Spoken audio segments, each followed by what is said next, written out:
Hello, hello! Welcome one and all, welcome to my stream. I am PaladinAshe, here to stream for you again, and I forgot to turn on voice mod, hence why I was silent for the first 10 or so seconds of this stream. Yeah, I installed some stuff, restarted my computer, etc., so I forgot about that. Whatever. On the plus side, I caught it before it was like, much of an issue. But either way, we're going to get back into it this week with Satisfactory. I left off with plans to set up a turbo oil production. And I had everything more or less going. But I now need to make sure that I've got my necessary tools, because I'm going to be needing my calculator and, the modeler, which, just so you know, I was practicing with this very concept off stream in my off stream file. So you're seeing basically the product of experimentation.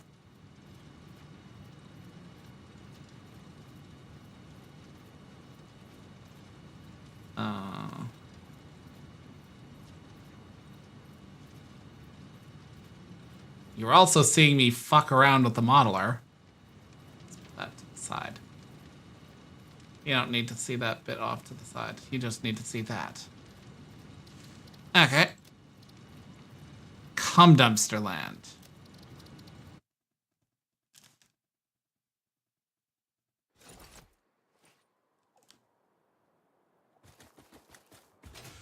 Okay, I've got 3, 6, 7, 8, 9.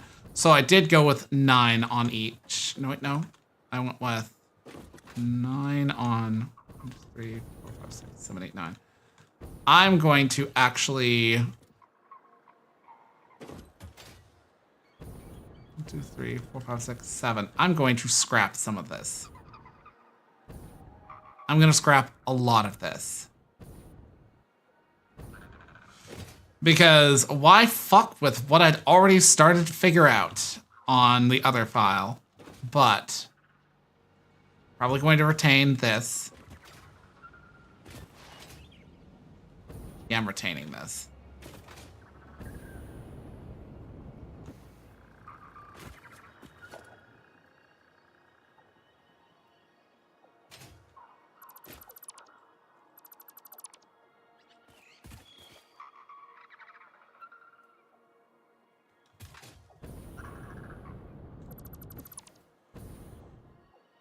Honestly, while we're on the subject, I should set up.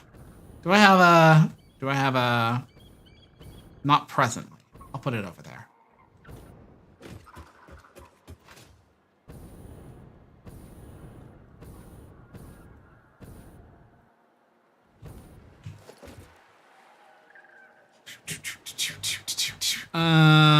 Here we are.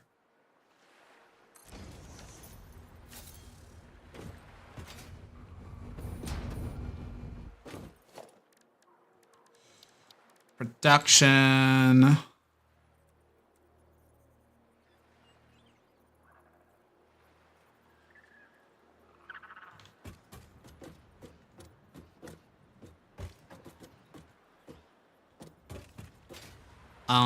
Actually.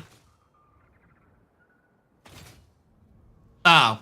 And before anybody comes along and asks, what's with the sparkles? The sparkles are the fucking Christmas event that happened.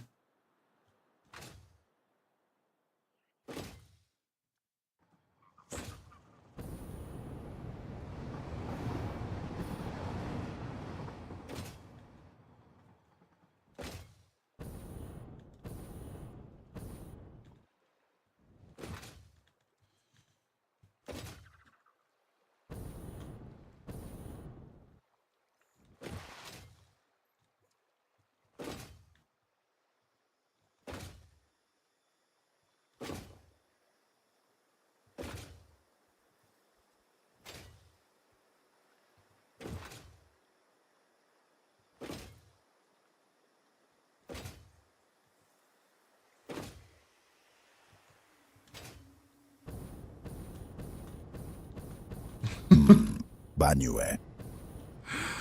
Hey, Chonka. I feel the same way about Banue. So did he release, and did you get him, or has he not released and you're just seeing some good art from the twatter?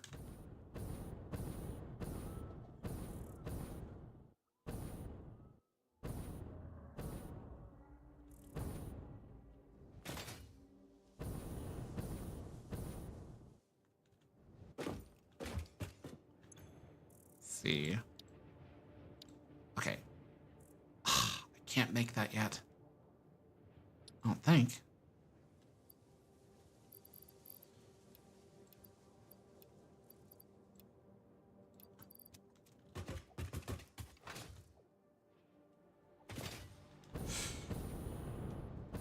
He's in the story, but not able to be pulled yet.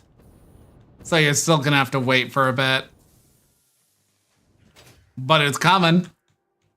Oh Lord, he coming.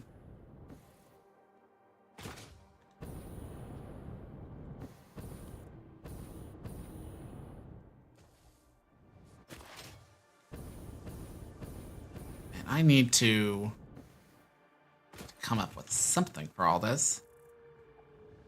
But that's a subject that I will work on later, because if I get distracted, I'll never get my turbo oil up and running.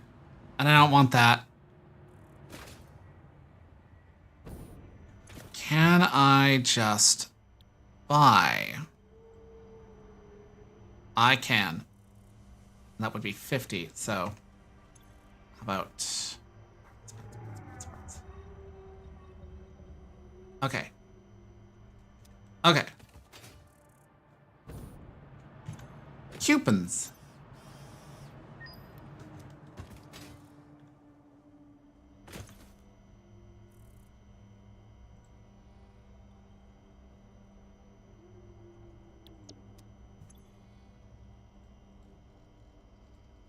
Two of those.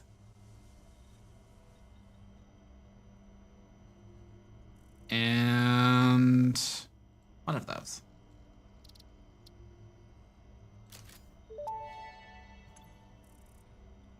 Parts purchase confirmed. Promotion delayed by X times part value plus fix-it stock value. Okay, there we go. I didn't want to have to sit around making screws and shit just to make those fucking frames, because that's what it was going to turn into. That's what it was going to turn into.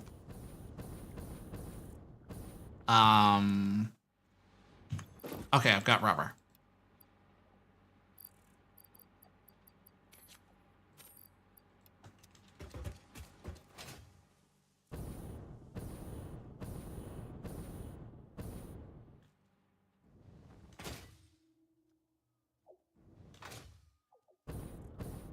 Items do I not have on? Okay, that's there, that's there.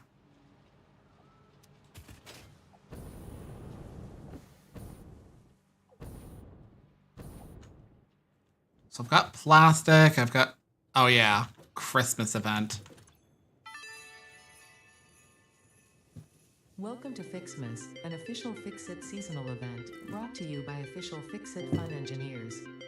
Fixmas is based on a seasonal holiday popular in several cultures and religions, often seen as a winter holiday because no one actually cares about Australasia. The event is vetted to be 100% pioneer-appropriate fun and is not obligatory. Fixmas enables many new distracting activities focused on a giant Fixmas tree. These activities involve the MAM, the Fixmas calendar, and those abominations falling from the sky.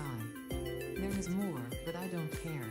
In the interest of us all, I will tell you that Fixmas has caused stress, lack of focus, general despair, and physical injury to many pioneers.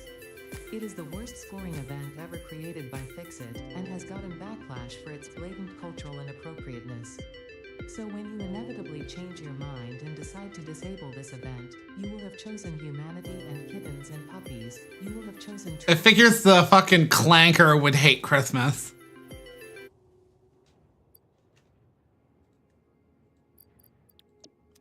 Though I think on the subject of Benway, he'd probably like Christmas because he likes things in harmony, and Christmas is the time of year for everybody to, be together.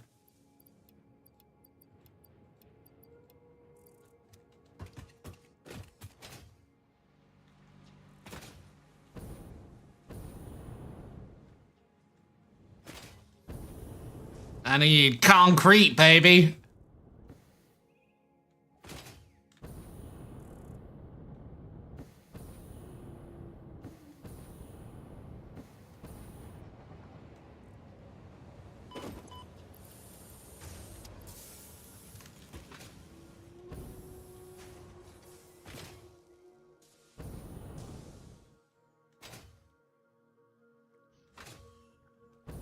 I figure if I'm gonna be doing like gas and fuel stuff, I may as well set up an ideal gas and fuel setup.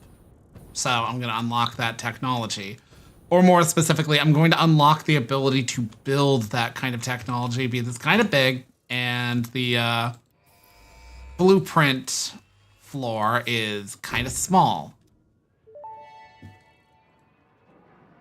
Milestone reached. The Blueprint Mark II improves upon the Mark I in every dimension, except for the metaphysical ones.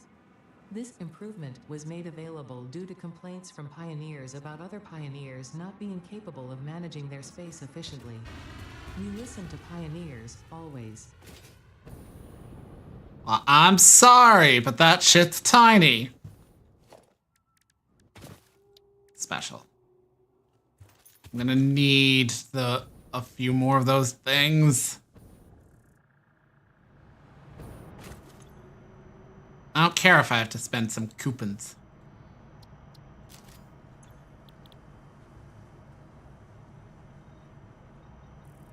Yeah, it could have gone to these, but how many do I got left? I've got 8.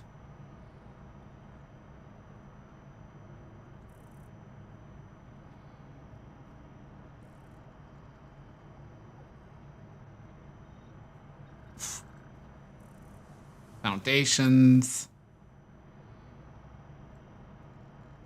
I still find it funny that like when I went to visit family, I come back at like the ultimate moment of like the fucking last episode of the season, which is not actually a bad thing because honestly, I love that bit.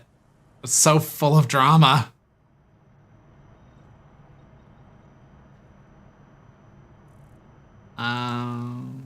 Let's buy some pipe paint. Okay. Wait. Parts. Purchases. There we go.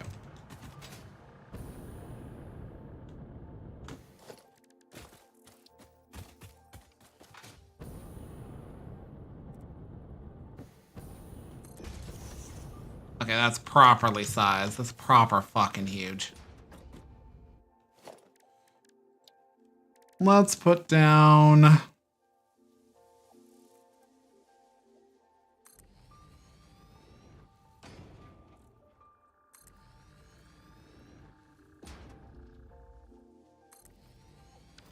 three in a row.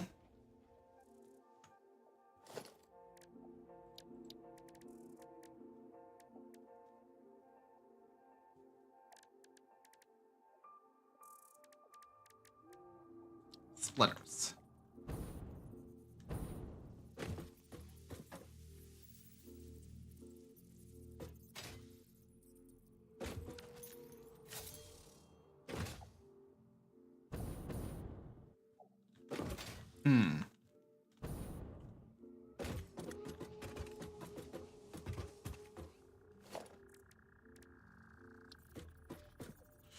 I'm gonna be making a few of these blueprints, so I'm gonna have to come up with names for these things.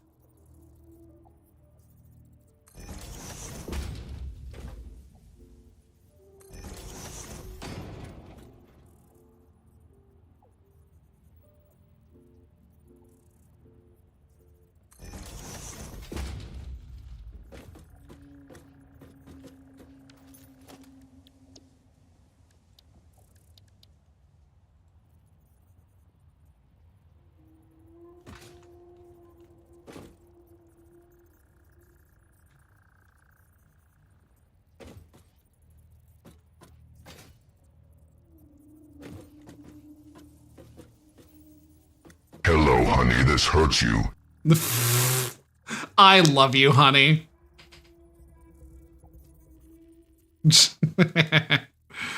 You're my cutie.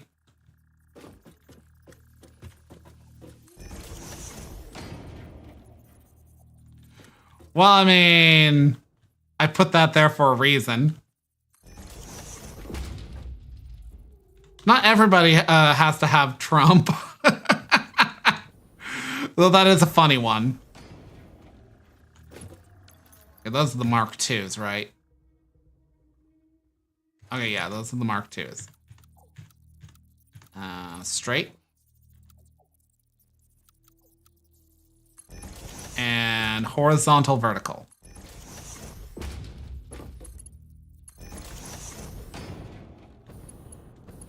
This would have been easier to set up if I had moved these a little bit forward, but whatever. This is a nice compact setup.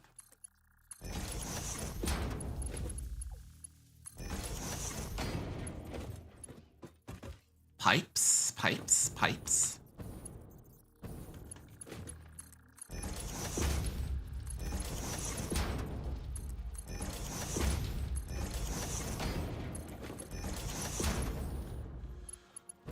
Right going. Let's call that a right going input.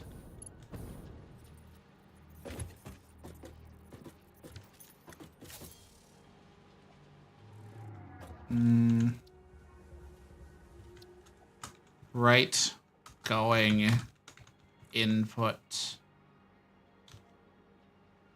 refinery. Compact input.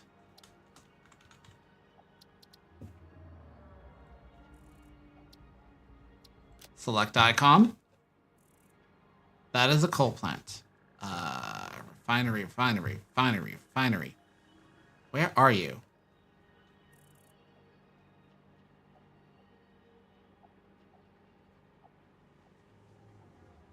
Probably right back up here, and I probably looked right past it.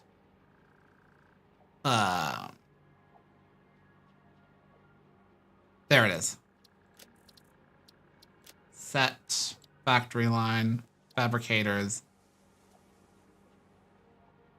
You know what? No, I'm gonna create. No, actually, yeah. Under factory line, subcategory refineries.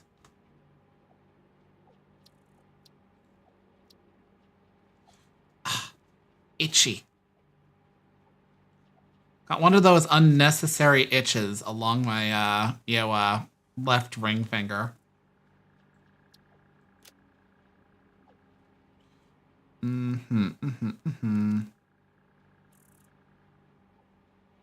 Right, going compact input refined. Okay.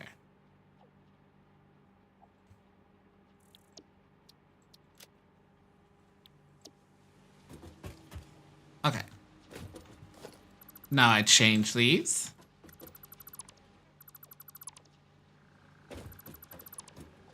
Be extra special careful that I don't accidentally delete the fucking, blueprint machine underneath my feet. And now a left going.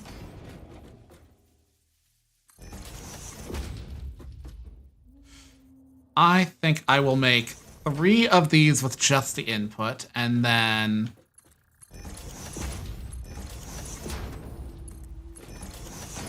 move on to making one with both the inputs and the outputs. It's, I guess, helpful to have it all.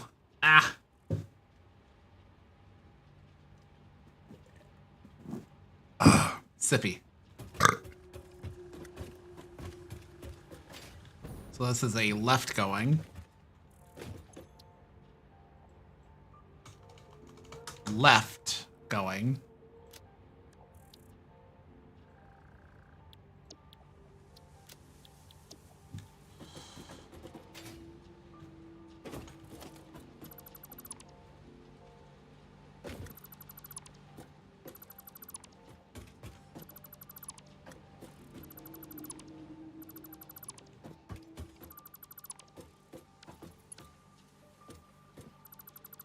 probably didn't need to delete that one. In fact, I really didn't actually.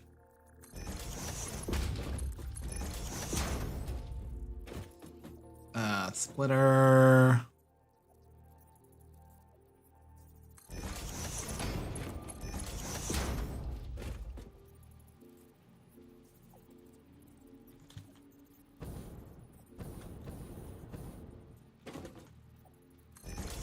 There we go. And I'll call this a split going.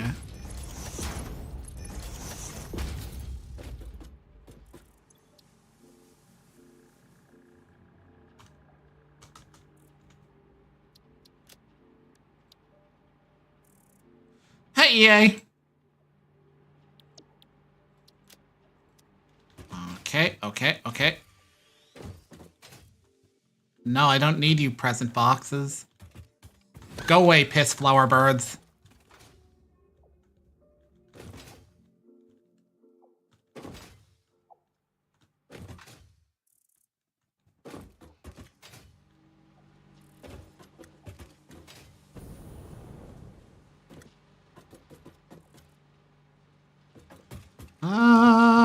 Right.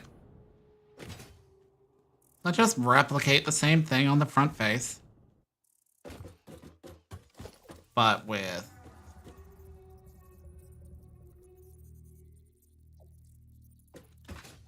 They sort of do. Okay, so if I pick up a present box, I can stick it into a production line to create, like, tinsel and ornaments and build myself a Fixmas tree. Yes, that's what it's called, Fixmas. It is a corporate ordained morale holiday that Anna the AI absolutely despises. Oh, sure, she won't say it's evil and don't do it, but she prefaces this all by saying it's a waste of time, makes everybody depressed, is culturally inappropriate, and also, if you choose to build your Fixmas tree, you're choosing, like, your Fixmas tree over kittens and puppies. Like, actual verbatim, that's what she says.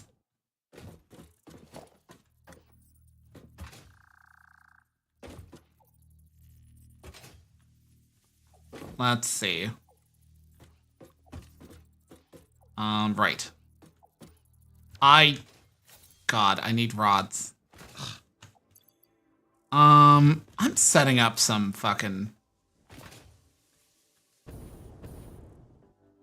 Yeah, she don't like Christmas.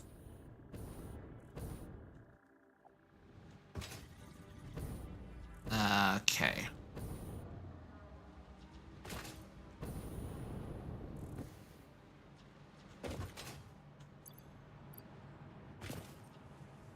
Oh dear.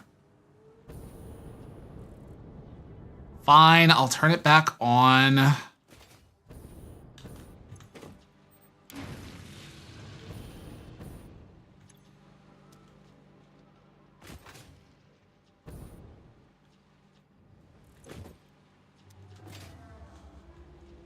But when I inevitably have to fucking drain the swamps over here, it's gonna suck balls.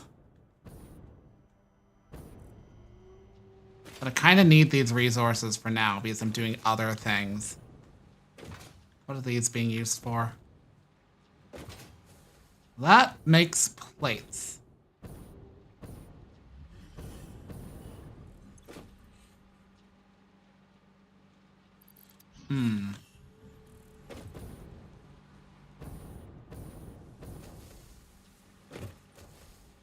I wish I hadn't made them so close to each other.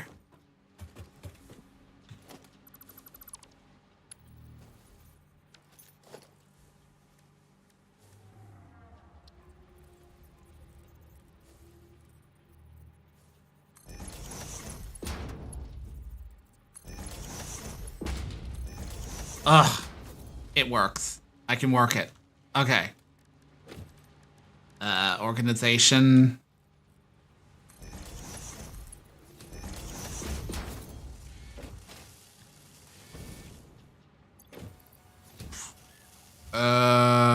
Okay. I've got those on the make.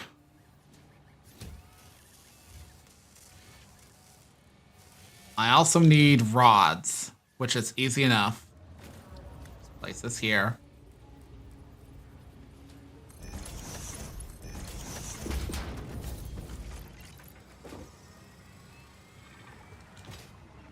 I should probably upgrade how many stacks I can carry and that sort of thing.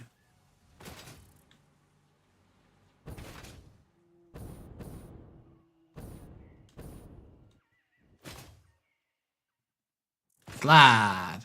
Slide to left. Slide to the right. Cha-cha, real smooth. Okay, alien tech.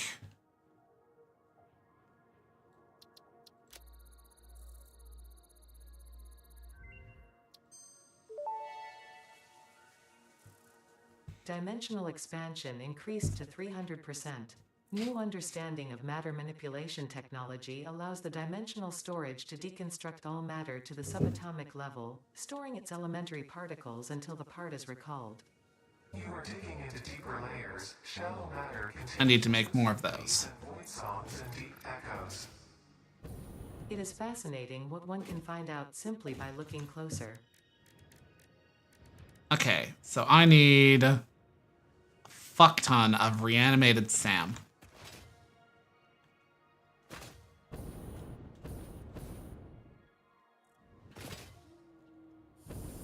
Real talk though, when I'm way too autistic sometimes because as much as I like aesthetic qualities in video games, I oftentimes will disregard aesthetic things if it doesn't immediately influence utility.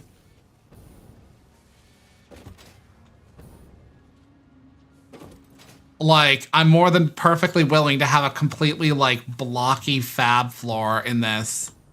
It's just that sometimes a factory makes things nice and organized. Right.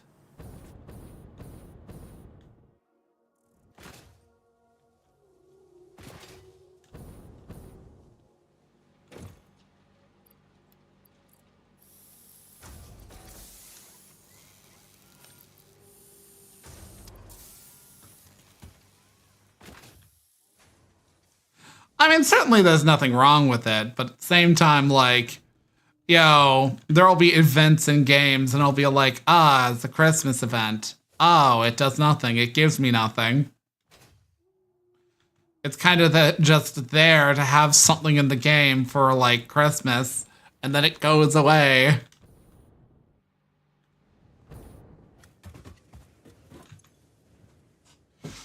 Reminds me of how, like, agonizing it was that for, like, I think years, I think Blizzard finally put a permanent version into the game.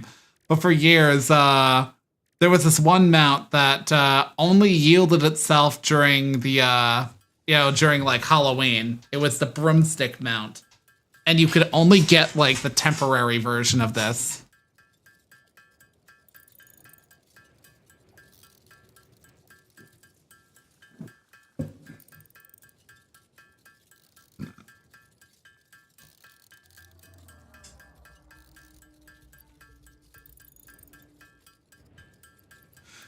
Yeah, it's like it's really thematic, and yet you could only get like the temp version. That always felt like wild horse shit to me.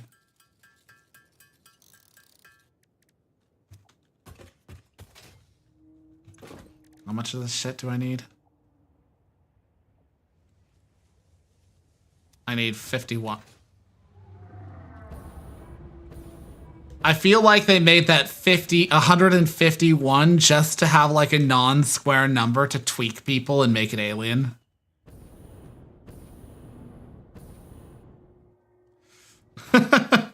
Yeah, warlocks and mages, but especially warlocks.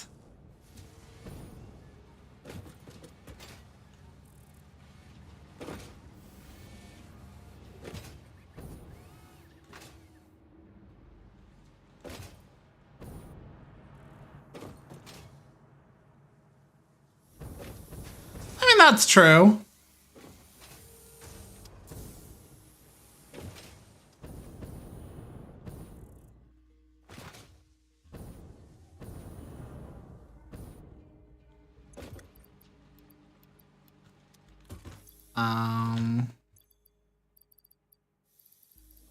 Get rid of that in my inventory.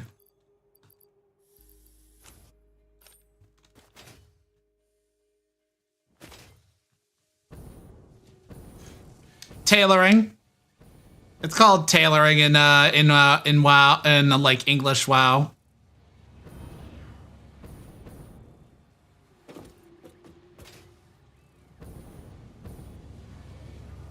Most games call it that in English. Honestly, kind of funny because like tailoring is kind of like, it's a little bit like it's adjacent to sewing, because yes, you are sewing a suit, but you are also fitting it to the person.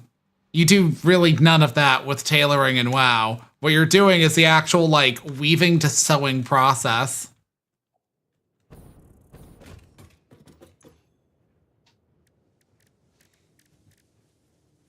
And then you put that shit on the rack, so like everybody has to deal with like your basic bitch shit. Final Fantasy XIV was kind of like an exception to the rule in that, because it calls it weaving or weaver. And funnily enough, oh wait, no, there is a leathercraft class, and I was like mentally forgetting that there's a leathercraft one.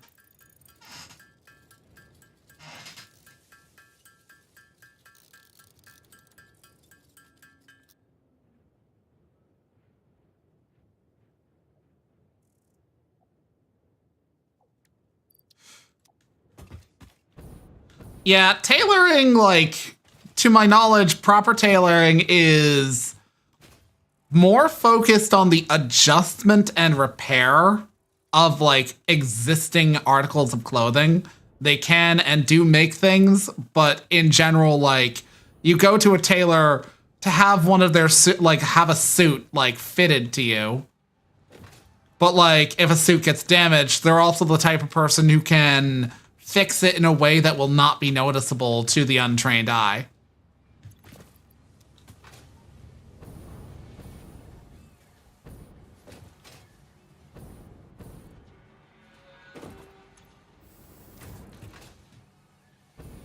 And this is only, like, stuff that I, like, have anything to comment on because I've been basically getting into sewing recently. So it's like a minor hyperfixation for me right now. Just a minor one, though. I say as I've got like repeated, like I've had to close down repeated windows of Brave browser because I have too many fucking YouTube videos dedicated to sewing and embroidery and crochet and knitting. Honestly, I guess I'm in my grandma phase right now. It's because I've become old and wizened. I am but a fossil now.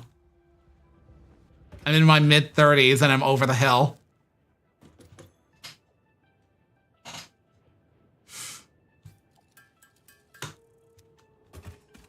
If you're wondering why I'm saying most of this, I'm saying it mostly because I know that it annoys Bo, who I'm pretty sure is still listening.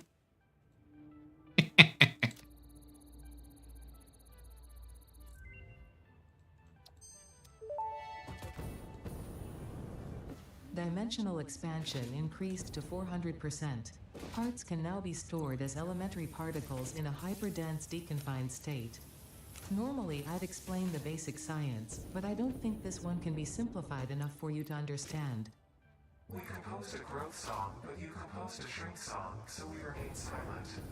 The dance of your bones and organs and veins amuses us. I understand. Seeing the pioneer perform tasks also amuses me.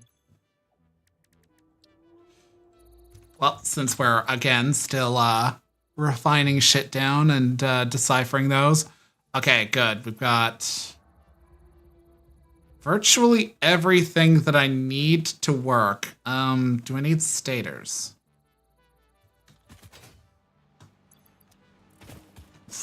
Oh. stator. Those are used for making motors, so I don't fucking need them. Not presently. Okay.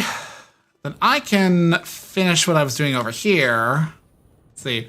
Once there was a Russian that wanted to get ahead in line, so to say, and basically threatened him to make it so, and when the commandant of the town came and wanted to have his stuff, he told him that, and the soldier was never seen again. Fuck, damn. That's kind of messed up, but also kind of funny.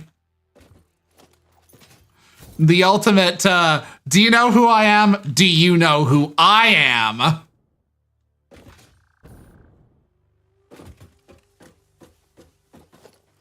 Okay, so what was it right? Moiges. Moiges.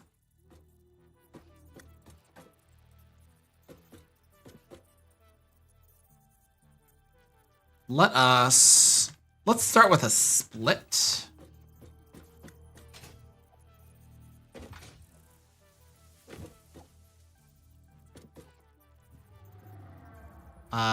Yeah, a split.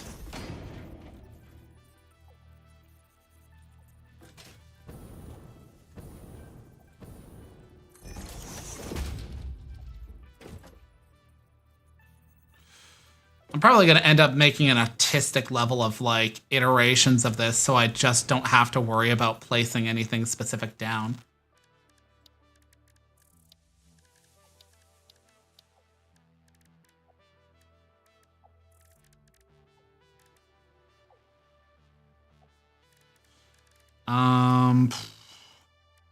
Where is it? Right.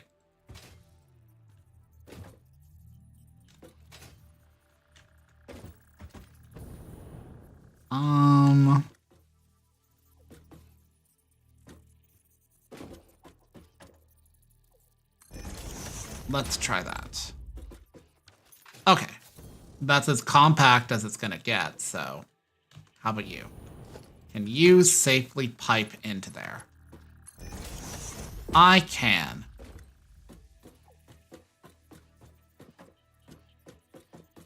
Let's see. Basically, but you could see that most of the rank and file Russians were really dumb as fuck. And one of them took off a tap and told the owner that he would take it back to Russia and then put it on his wall to get water from it.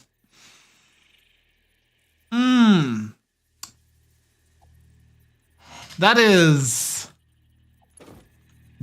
dumb. Sad part is I could see somebody believing that today, especially because magical thinking is kind of on the rise again and very prominent among the left.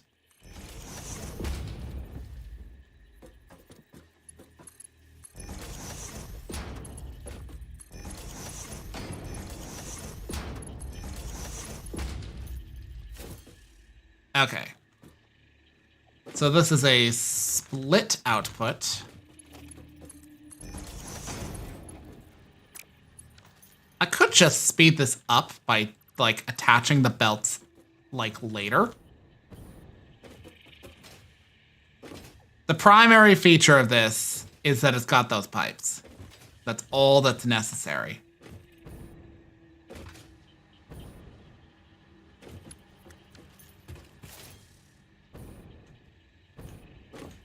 But I'm lazy. Actually, you know what? Yeah.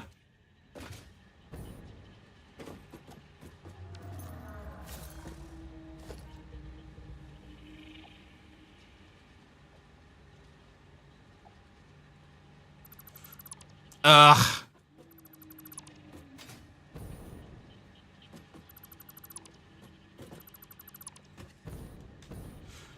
Yeah, that's one of those aspects of, like, the champagne socialism of, like, a lot of lefties in this day and age that I'm just like, bruh, I've never worked a moment on a farm anywheres, but I fully acknowledge that farming is work. And while, yes, automation has made things exceptionally, like, easier to do in, like, the physical aspect, that basically means that a farmer has gravitated from, a expert on the subject of, like, like maintaining the land and animal husbandry and a physical powerhouse to an expert on the former, but also a technical expert because they have to work with so much shit.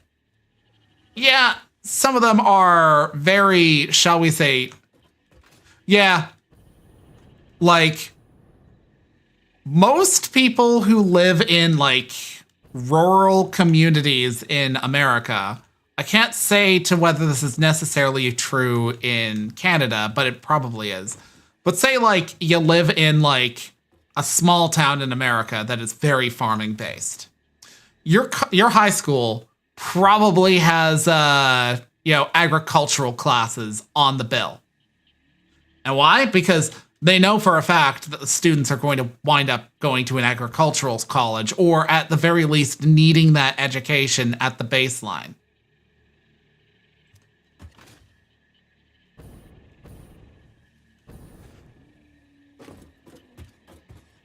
So, like, agricultural studies is absolutely a thing that, like, farm kids are taught at a young age, because it is valuable information. See, so this is Split IO compact input.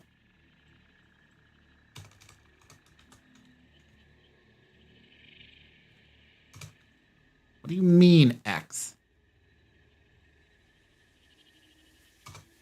Oh, there we go.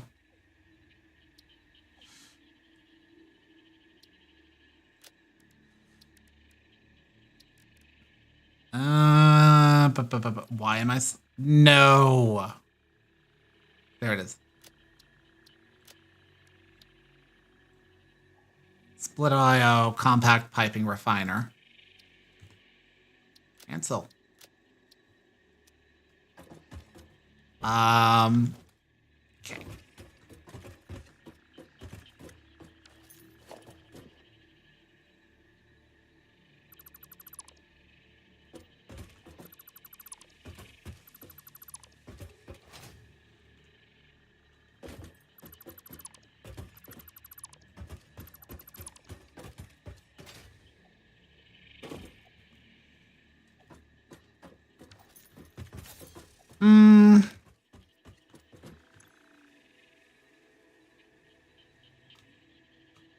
Just gonna save that.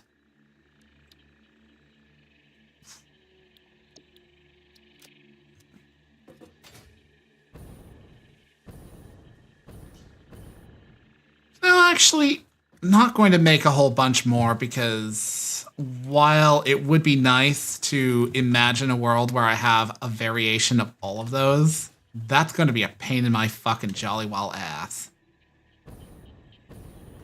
So let's love ourselves and just do the belting, ourselves.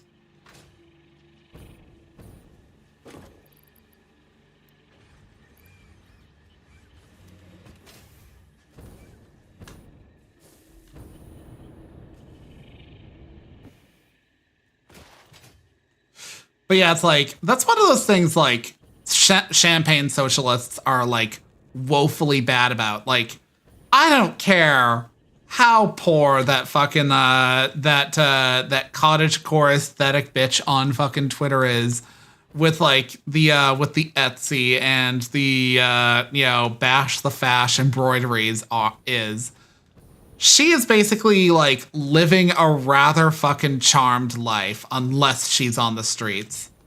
And her talking about how her actively pivoting on a dime to identify, farmers as the bourgeoisie is just so ridiculous to me. People who are blue collar and are a skilled trade and make good money for what they do aren't making it arbitrarily. It's not because capitalism is mean and like, we need to eat the rich.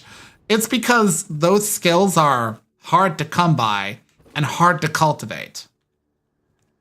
Like, just about any trades field can be a little bit hard to get into because past the educational aspect, you still need to get an apprenticeship.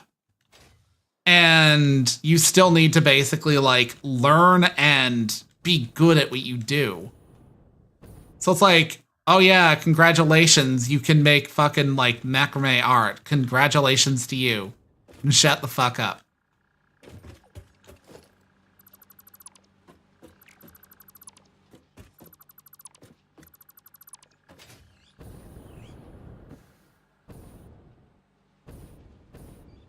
You know what? I am deleting all of this.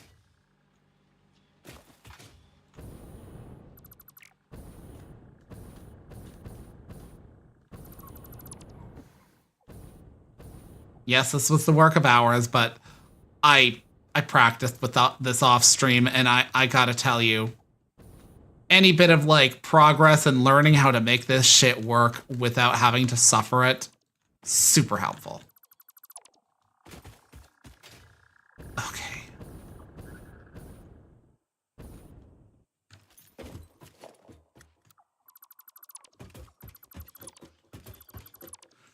We have dual education things going on for these jobs. What I think a lot of like trades really needs is a lot more access to practicums. Getting into a trades college is not the not the difficulty. What is the difficulty is getting the work experience, and as somebody who's tried for a few years to get into the trades, I have found that like very rarely are people willing to give you a fucking shot.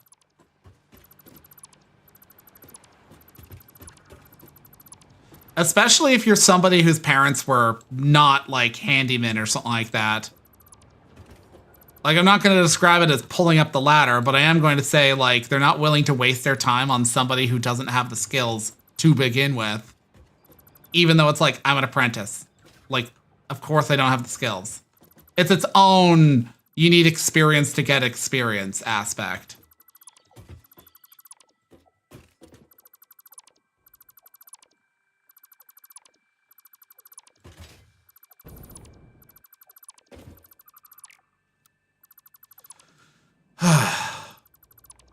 Man. Yeah, sorry, I was just like minorly frustrating myself with the topic.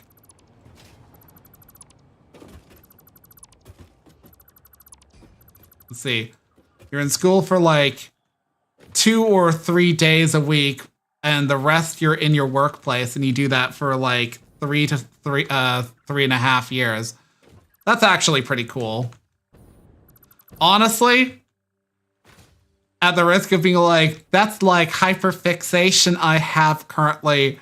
That reminds me of how like the apprenticeships in like Ascendance of a Bookworm are established, which is to say, in the setting, commoner families, because they're not terribly well off, will basically have their kids who are pre-baptism do like errands and stuff like that for them that like bring in like stuff like food or like firewood. So like they'll go out into the forest and collect that.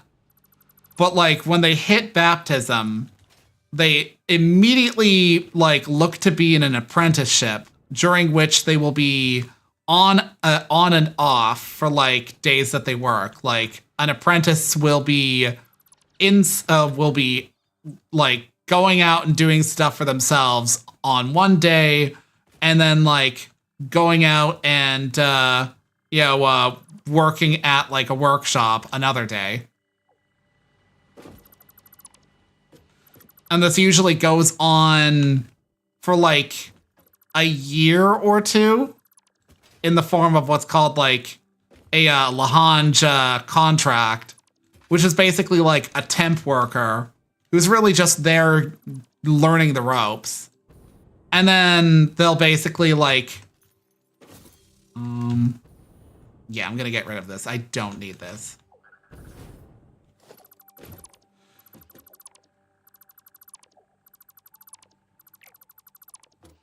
And then, like, they have the opportunity later on to get what's called a Lahurl contract, which is a more permanent thing, but, like, with the idea that you can't basically just, like, move away at a moment's notice. You're essentially, like, contracted for life to that one workshop. You don't have to be contracted to that workshop. You know, you can just go around, you know, be a journeyman.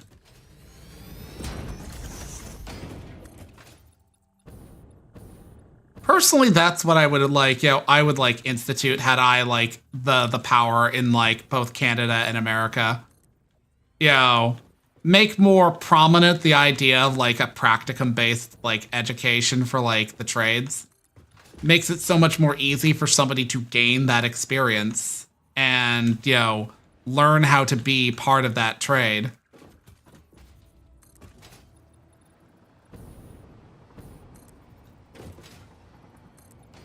Because certainly other countries seem to have it down pat.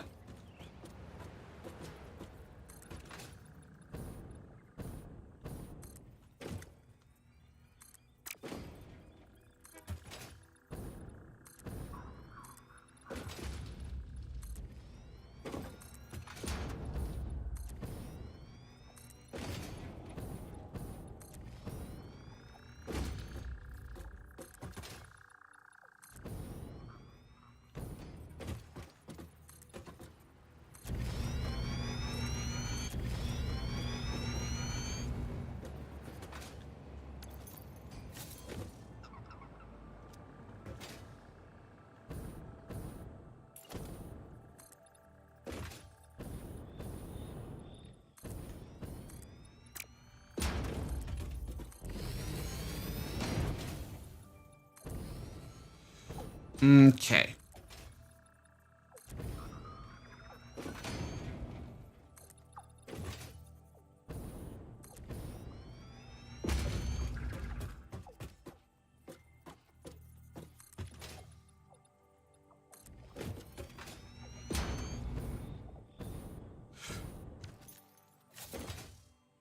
Yeah. We have something similar to that here in Canada. It's called the Red Seal program, but not every trade is a Red Seal trade. But the idea is that like you've essentially gone through both education and training. You know, you have X amount of hours and have also gone to school for about 4 levels of education and being tested on this to a certain, you know, passing threshold. Certain career paths have a lower threshold than others. Apparently, the threshold for success in the electrical world is only like 70%. But like, you would take basically like, you know, a Red Seal test after going through several testings to prove that like you've like learned and absorbed the education, but you'd also have to have like the work hours under your belt. And like you need to have at least 1 Red Seal for every like apprentice on like the floor. So like generally speaking, a company that is looking to expand will hire like a couple of or 3 of like Red Seals and then be like, okay, now we can hire a bunch more apprentices.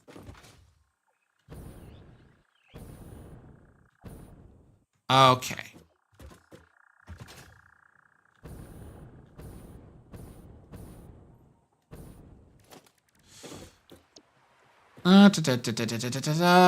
Factory line. I'm going to go with the compact piping one because that's like... There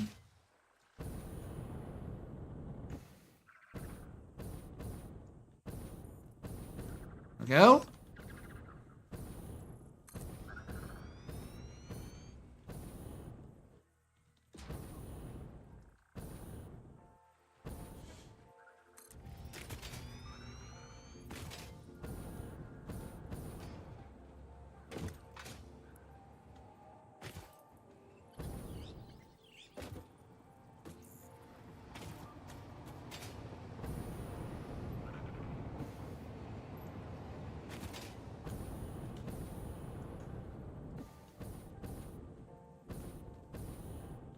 There we go.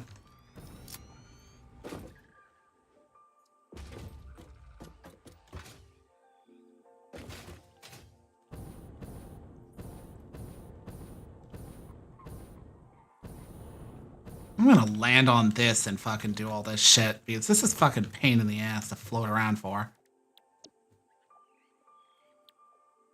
Meister Profung, aka the at the end, you either have to show your skills as a hairdresser or make something if you're a carpenter, for example. I think that's I think in a lot of trades it's called a capstone project or something like that. We very nominally had one at you know at my like training for for instrumentation, but like I put something together for that. I basically programmed a small program that could control you know, a valve. That was basically it. I did it really quickly because I didn't want to fuck around with it. It was during the COVID, you know, era where everything was being scaled back.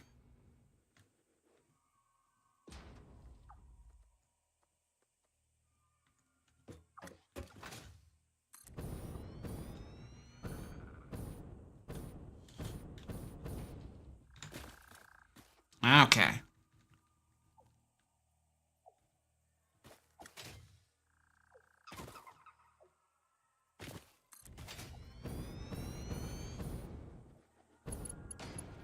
Christ, this is so much easier this way.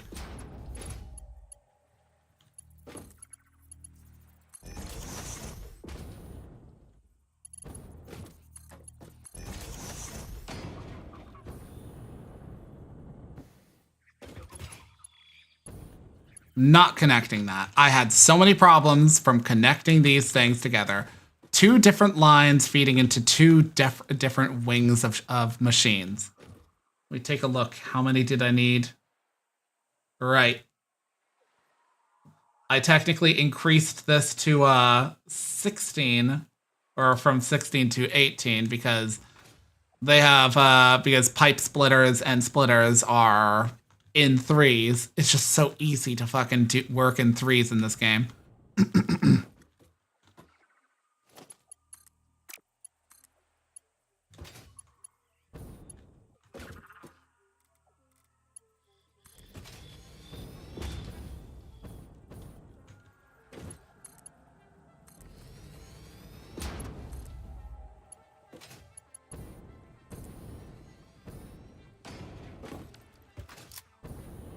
My father back in the day as a plumber had to either make a shower, the pipes and all that, or the tap and all the pipes on the on a bathroom sink. They could choose if I remember that right.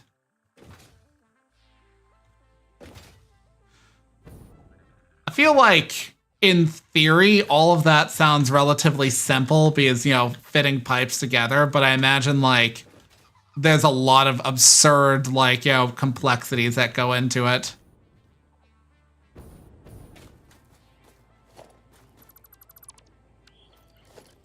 Okay. Oil.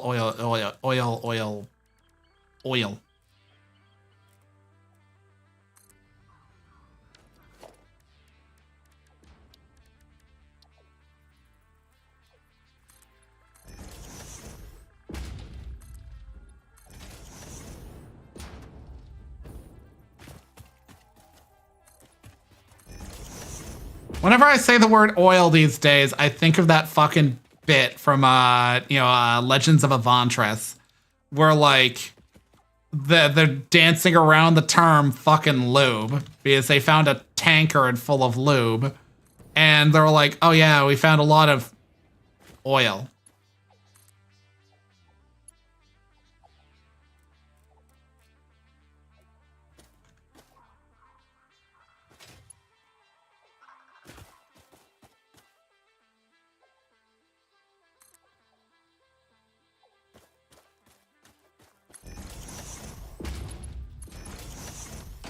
Okay.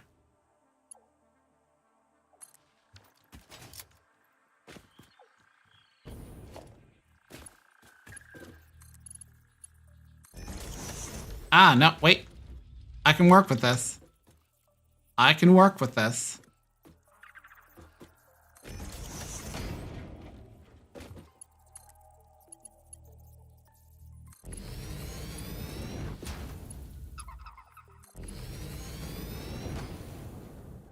That looks good, actually.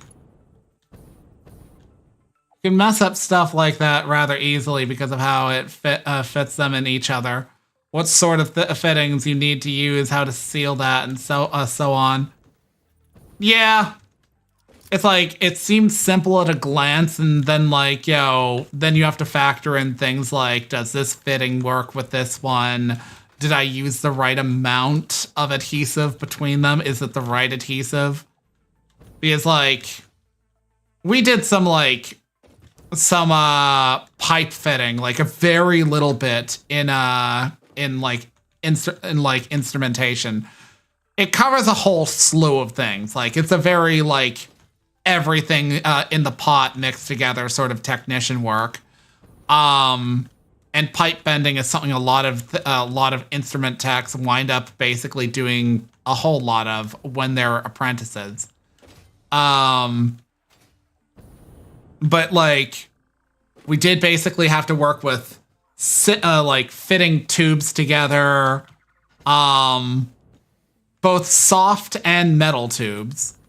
We had to work with how many degrees, or like how lengthy of a pipe do you need to have to bend into like a certain bend and fit together in a certain configuration. That was not a pleasant week for me at BCIT because I was knee deep in this is all so new, and I'm having a personal breakdown every fucking day.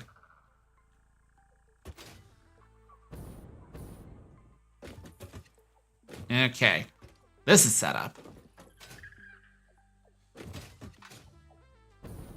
I can put down moiges. I keep pressing the buttons for my off stream file because your keybinds for the stuff is completely like based off of the save.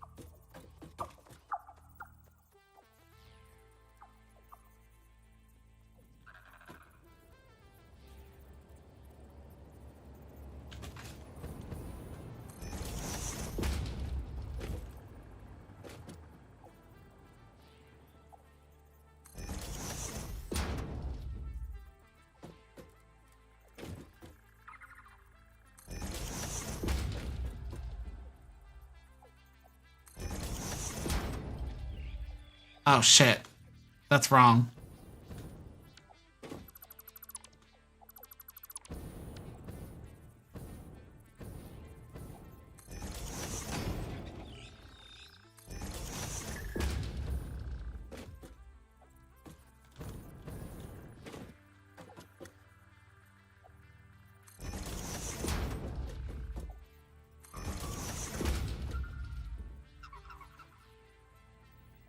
Like if you're a bricklayer, you need to make a wall, and it needs to be linear and also stable, sturdy, or stuff like that.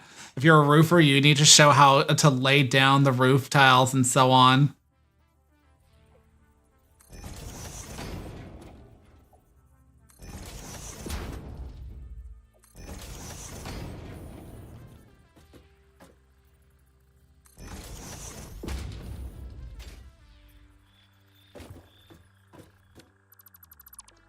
Place that actually this way.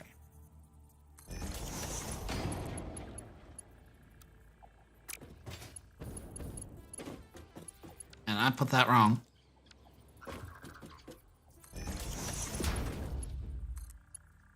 There we go.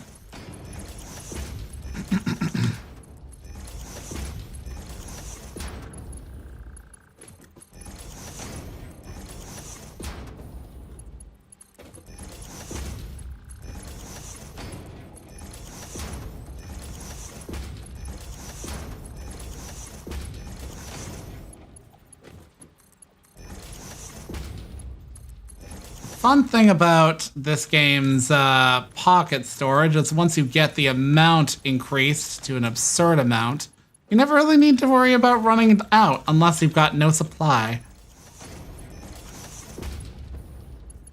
Basically to show that you can use what you learned and then you will get notes on that. So basically they'll be like, okay, you definitely are showing off that you know what you're doing, mostly. But here's where you screwed up, but you know, you pass, etc.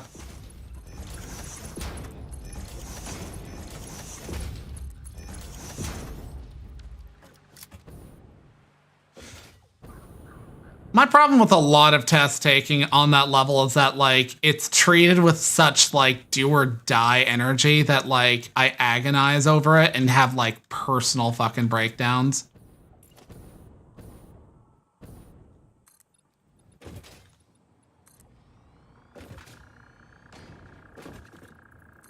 Like, bruh, I did not need to be told, hey, by the way, like, if you fuck up at this point, blah, blah, blah. It's like, no, stop telling me that. Stop trying to tell me that.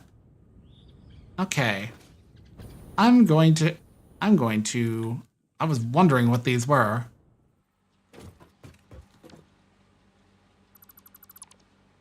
They're currently doing nothing.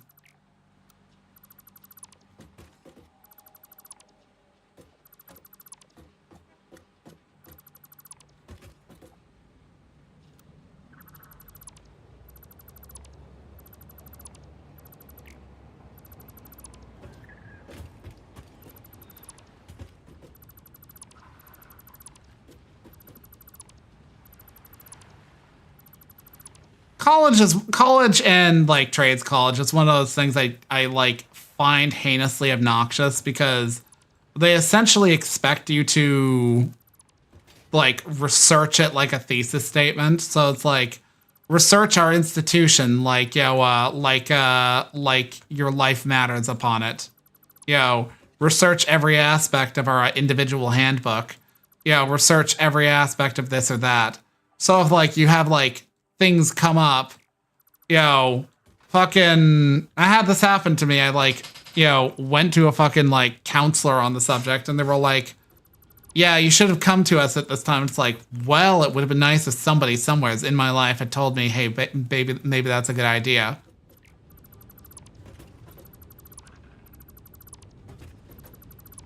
Especially because in my 20s, I was very much more antisocial. That's not the right word. I was much more self-isolating, because like social interactions are nerve-wracking. And like the idea of just picking up a phone and calling somebody to do a thing. I once had to do a volunteer work thing that involved cold calling people. And I assure you, that's one of like the most agonizing things you could ever get me to do.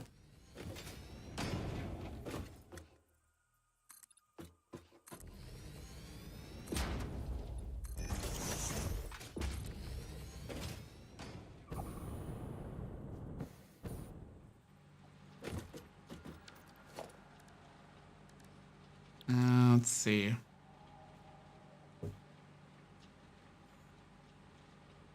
Let's go with left going input.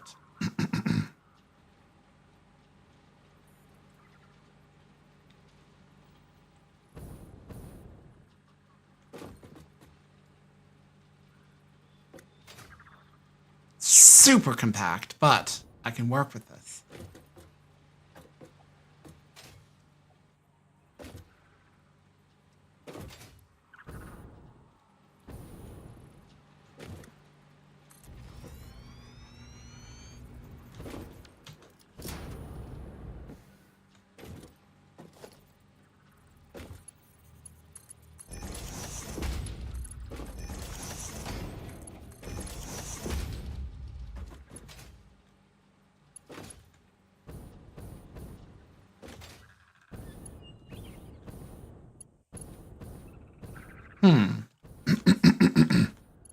That's actually not a bad plan.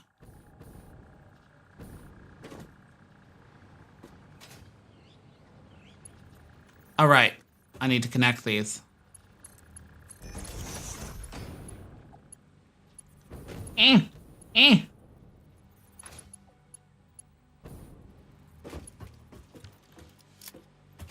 Mm-hmm.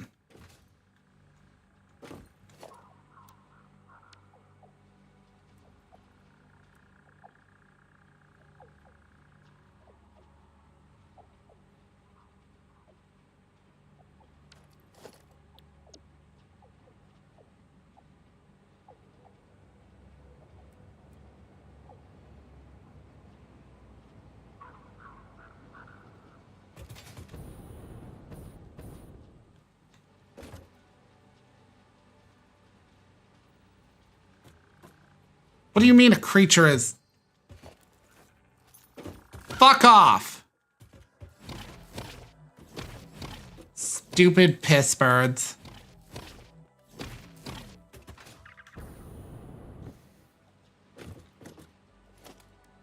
Criminy. See, left going. No, I need right going.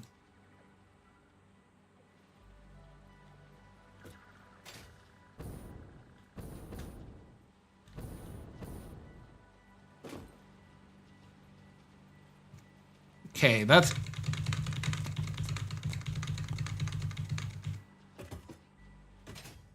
That's looking good. Alternatively, I could flip it around and have it be like... Yeah, actually, that's better. I don't like a long run of pipe.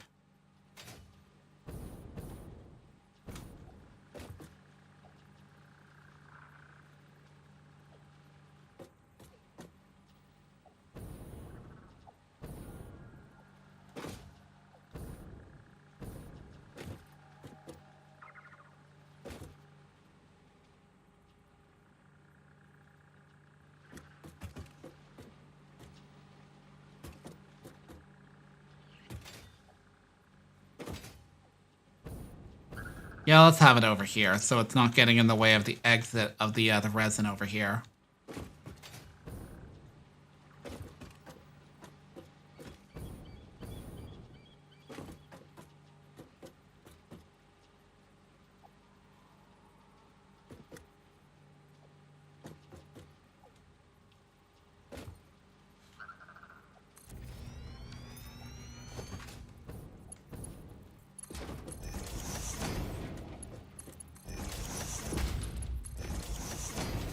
Okay, that's all connected.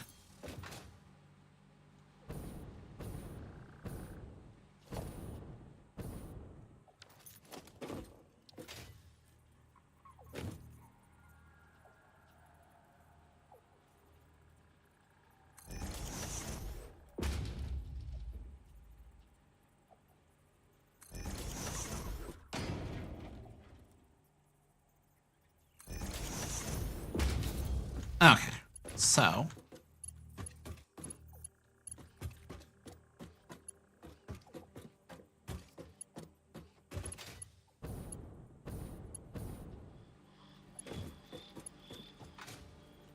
Actually...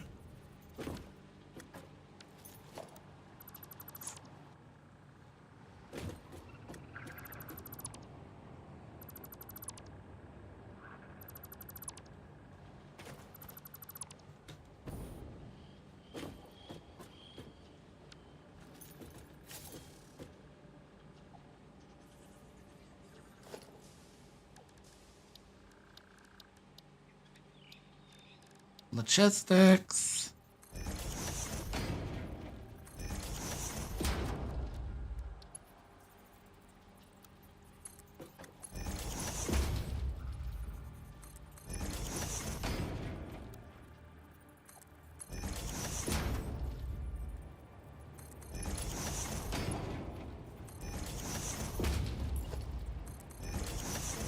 Heh.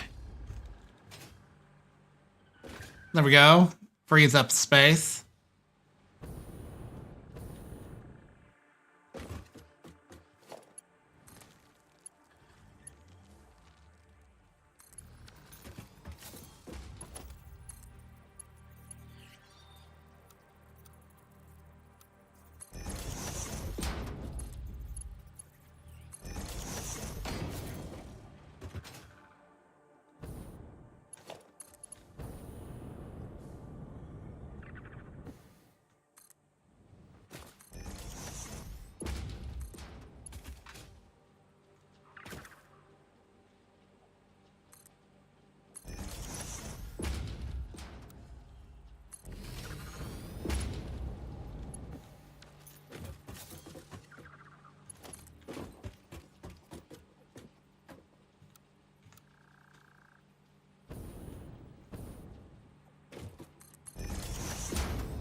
Oh yeah, okay, okay.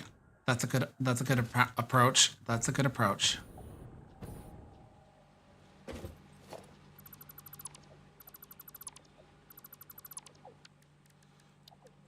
Logistics.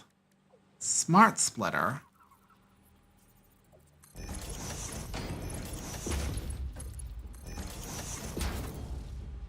Left. Any.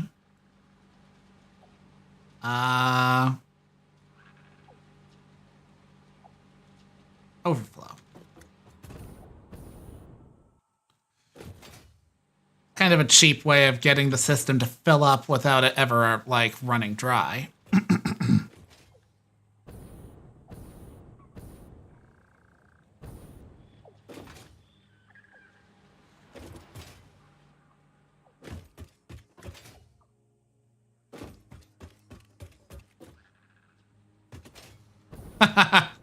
Damn. All right, recap's coming out, isn't it?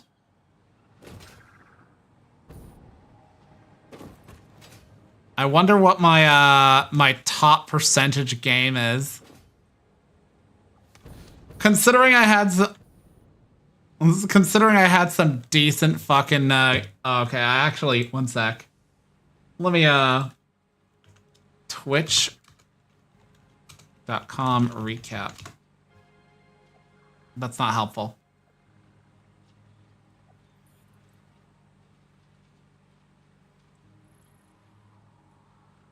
Let me see about putting this on you know,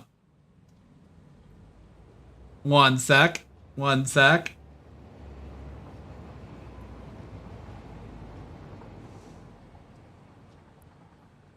What is this browser resource? Oh yeah, okay. I can work with this. Why does that look so ass? Okay, fine.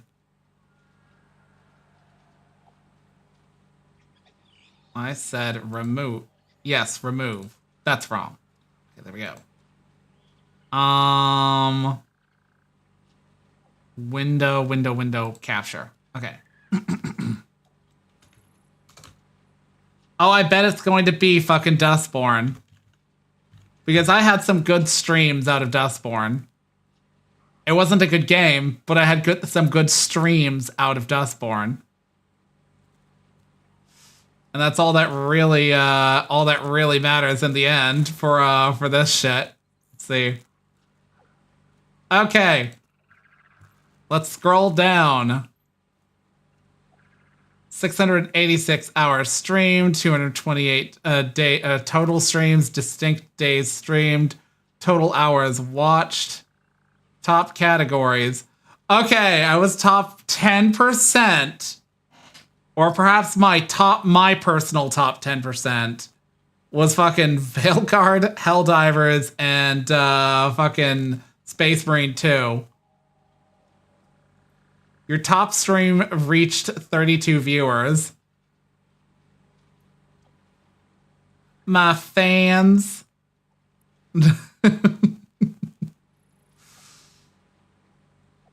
Let's see. My top viewed clip. Gotta find this one.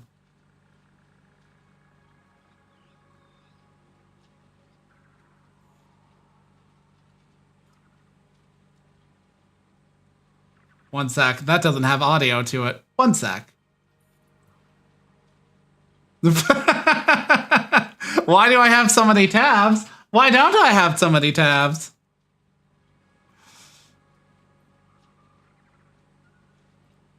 Let's see. Audio capture, because like I'm taking a brief let's see. Twitch. Okay. Oh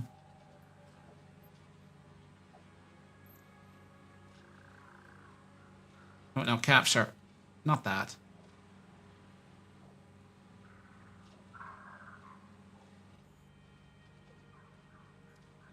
That's the wrong one. I want, where is it? Where is it? Where is it? Application audio. There we go. Twitch. There we are.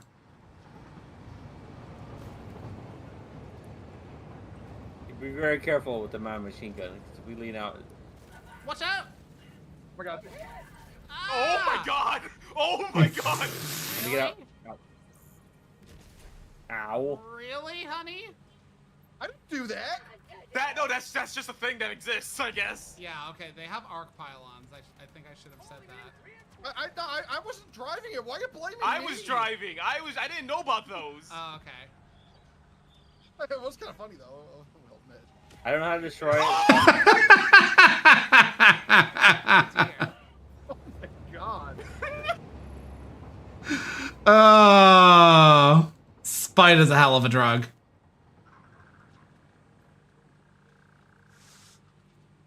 Fucking, let's see.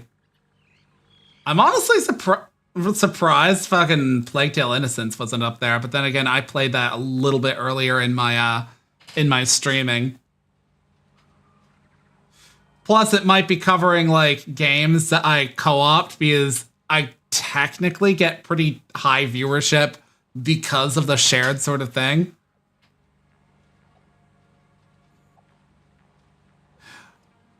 But I can safely say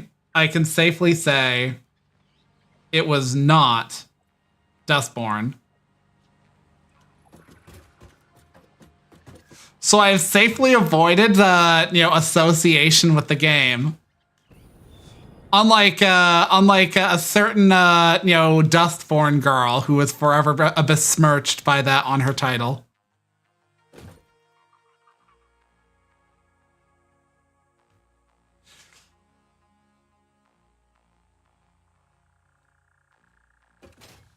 By the way, Chonka, I need you to know that's not even like a lot of tabs for me. I've had browsers with as many as like as 90 tabs open.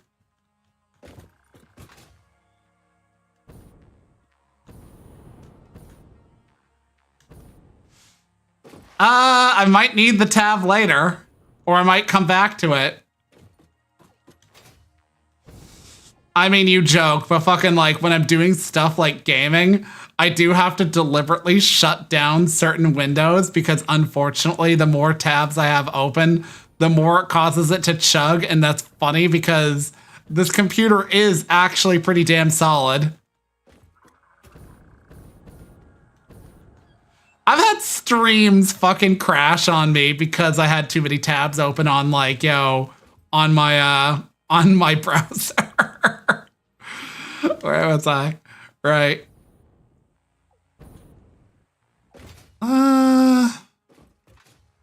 Yeah, okay. Ah!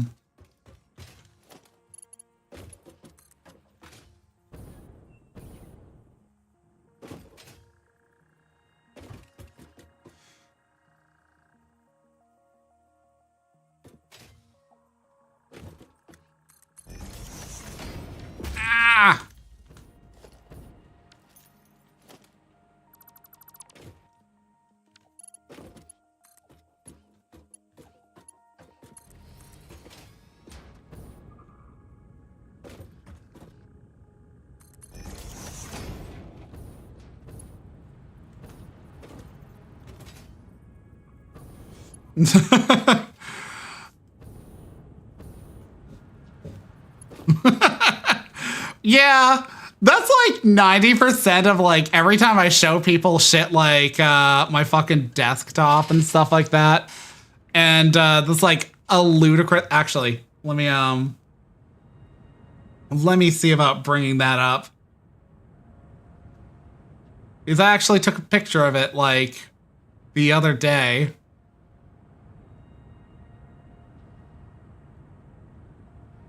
Let's actually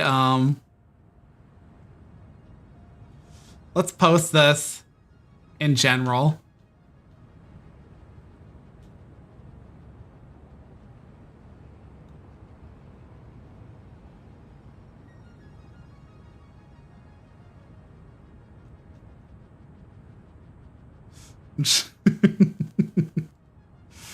Yeah, anyways, that's my desktop.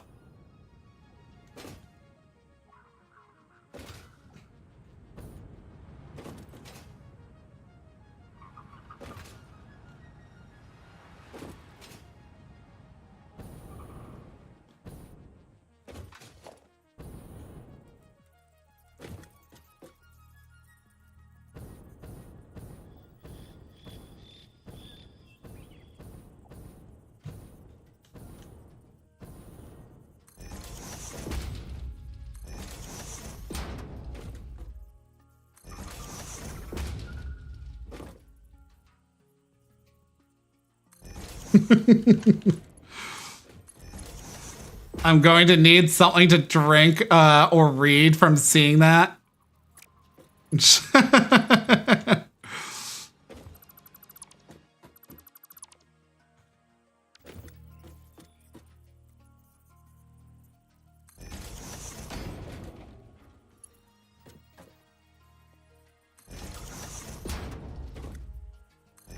But yeah, like, oftentimes I've found that, like, I get one of two reactions to, like, showing people the many fucking tabs I have open. It's either, oh yeah, that's not even a lot for me, or what are you doing to your computer?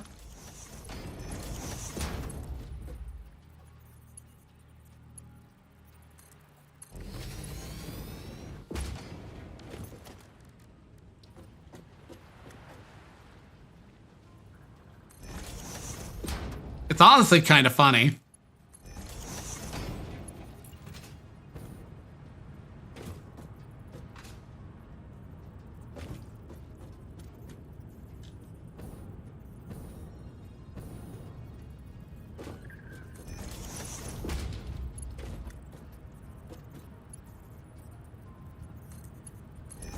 Bruh. 40k ship. Bruh. I mean, look, it's a free-to-play MMO out of China. I fully expected it to have, like, shall we say, more than a little, microtransaction bloat to, like, make up for that.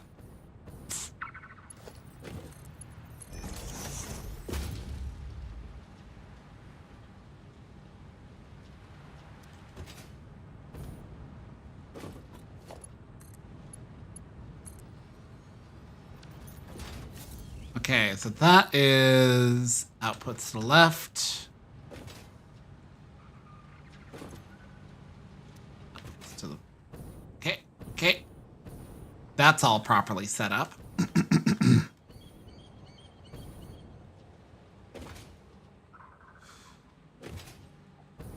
That is properly set up, and that's all getting deleted. That is all getting deleted.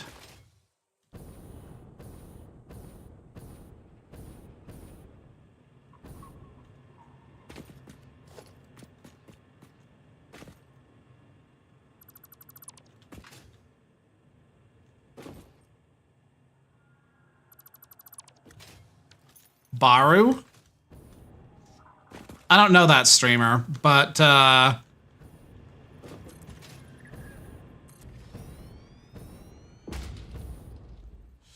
I'm gonna need to expand a lot.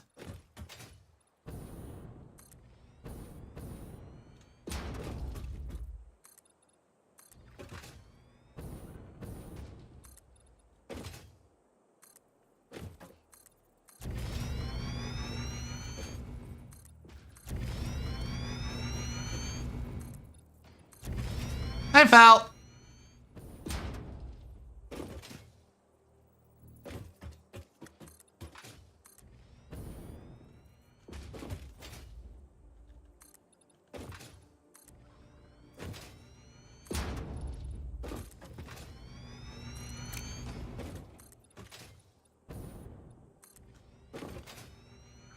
Emote salesman?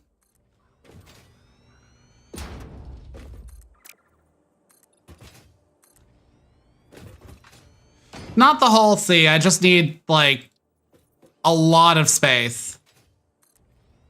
It's this or I use all of my my power shards, and I'd rather not do that because then I'd have to go on, like, a slug fucking farming spree.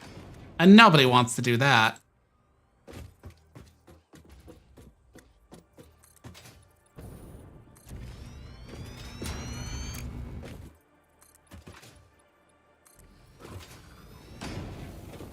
A tweet labeled my taste in men. I listed a frontal, Claudia Hodgins from Violet Evergarden, Stein from Soul Eater, and Sebastian Black from Black Butler.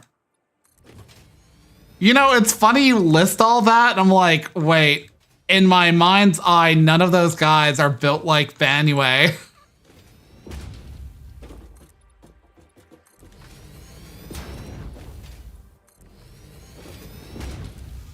Most of those are refined men, I would say.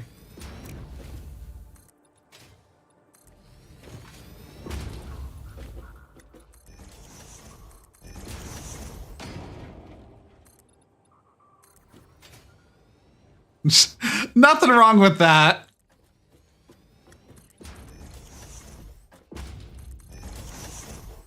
So what you're saying is you like both the guy who can serve you tea and the guy who can pick you up and put you over his shoulder.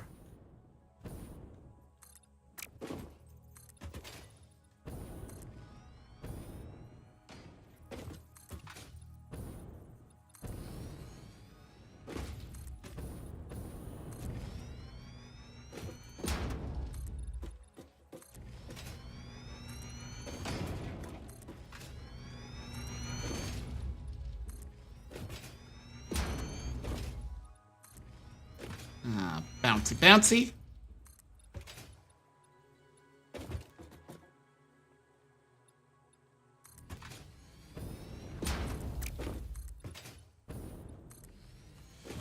That reminds me, EA, I need to actually, like, maybe invest in getting some emotes. Everybody got emotes. Bo got emotes. He had emotes, like, you know, like, within, like, the first few months of being a, you know, affiliate. I wouldn't even know what to go with because I'm not as much of a meme lord as him, and also my brand is not exactly as tied to, you know, anything. You gotta start as, like, you know, the Warhammer guy. The angry Warhammer guy, I should say.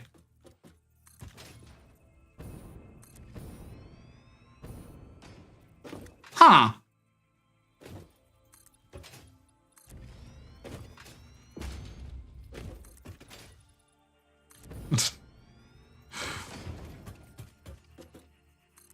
It reminds me of how I was like following my friend Manda Monster's you know art stream. She does like hour timed like art commission you know streams. You know, you pay her for like X amount of time and you get whatever she yields in like the amount of time. She's very good though, like extremely fast. Like she, you know, put out my avatar in like less than an hour. So, you know, so it's like not exactly like a waste of your money. But it was funny because at one point she like created this like emote for this dude and she was coloring it in. You know, for her emote stuff, she does have like fixed pre-existing stuff that she alters for like, you know, the other person commissioning. You know, and like, you know, she's open about that. But it was funny, she has this one where like this guy's like burying his face into a heart. The divot in the heart. You know, it's like holding this heart in like his hands and he's like burying his face into it. She decides to make it peach colored. And of course, you know, I and the rest of chat are like, now hold on. And she's like, what? Oh, I thought it was cute. Fucking like, I'm just like looking at this. It's like, there's no way of looking at this and not saying it's a fucking ass. See, I wanted to add on to it. I made a part 2. Dietfried Bougainville from Violet Evergarden, Shakespeare from Fate, Mr. Karasuma from Assassination Classroom, and Mulaflaga from Gundam Seed. One sec. Of those, I've never seen Assassination Classroom, Mr. Karasuma. Okay, yeah. That fits with your type.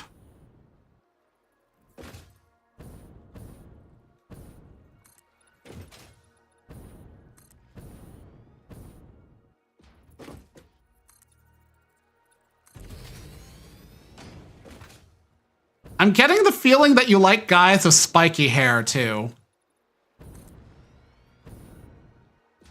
Like, not necessarily, like, done up in spikes, but, like, a lot of these guys have, like, hair that's a little bit on the stiff-looking side.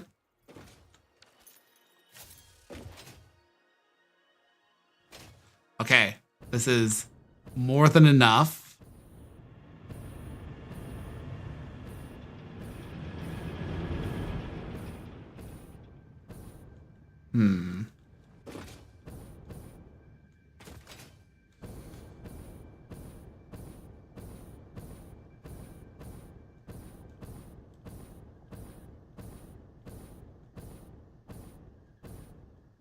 You know, I guess I could make my my aluminum fab over there.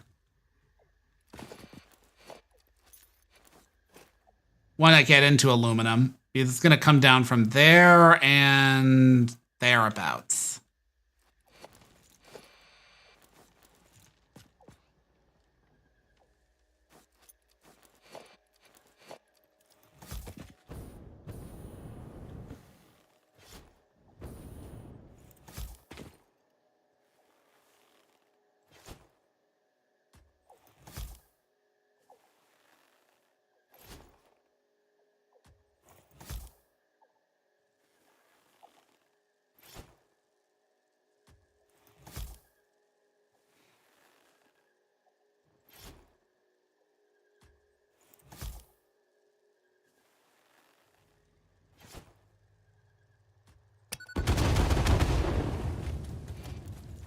Raw La Crusade.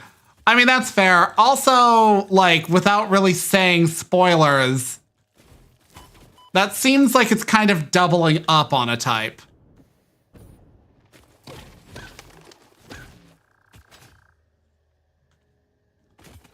Like, different personality, but similar looks to one of the people on the thing.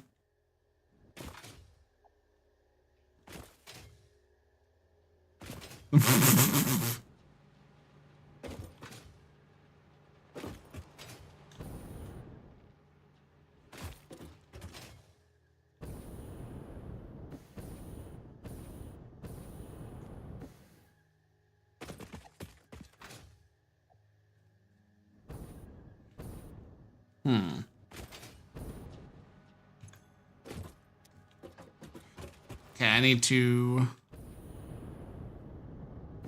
bring this up and down and around. Okay. Yeah, I can work with this. Organization.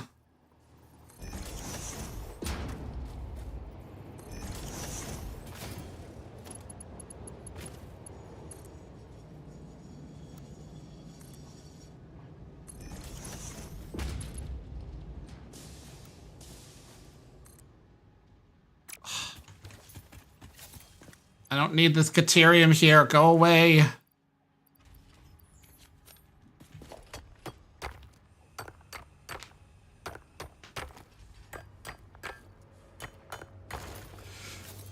See, I'm pretty like one note in that I like the big guys. Yo. Though I will say, like, thick is probably the proper term that I'd go for. So, like, doesn't have to be muscled out the ass. In fact, there are limits. Hyper is just not my thing. But, like, yo, guy also doesn't need to be ripped. He could be dad bod. Yo. But fucking, like, there's more than a few on my list of would, but I put that into the category of I would, but they'd probably most certainly kill me. And even if they didn't, they'd be, like, intolerable as, like, an individual.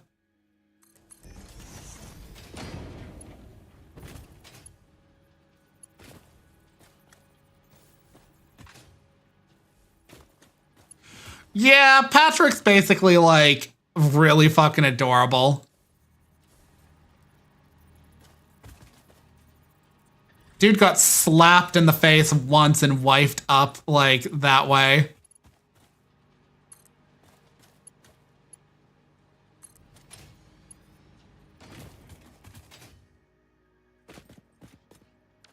Wifed the fuck up forever after. Actually.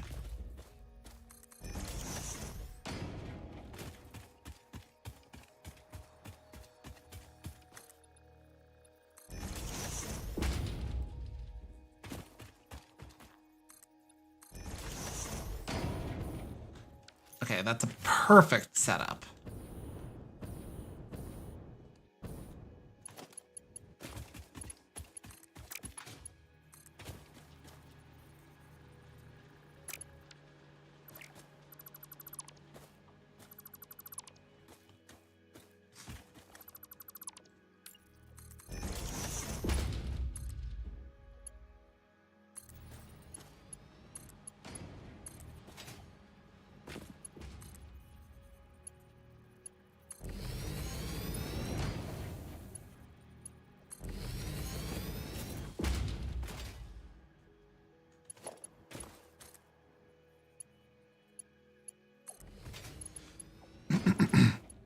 Like, if I had to say, like, one of the immediate, like, examples that comes to mind when it comes to, like, guys that I would and would appreciate for it, Reinhardt from Overwatch, or basically Armstrong from FMA.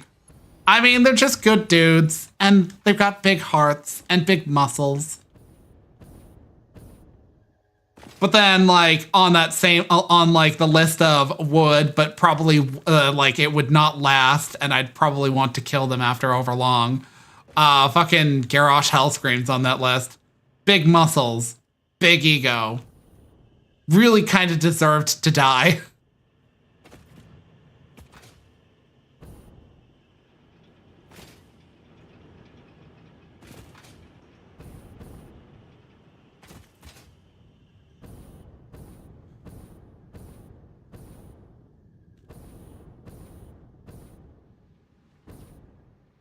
See.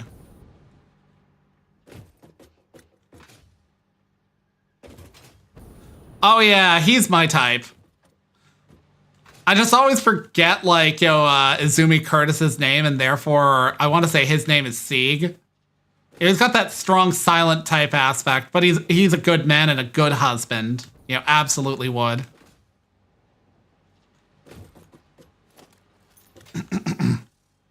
Honestly, most of the orcs in WoW could get it. Whenever people are like, I don't like the slouch, and I'm like, that's literally part of their bestial nature. Keep the slouch. They're all like, it's like, y'all bitches are why fucking, like, orcish women were fucking, like, made that way. They were originally going to be, like the orcs, but then, like, they were like, oh, nobody will play the orc females.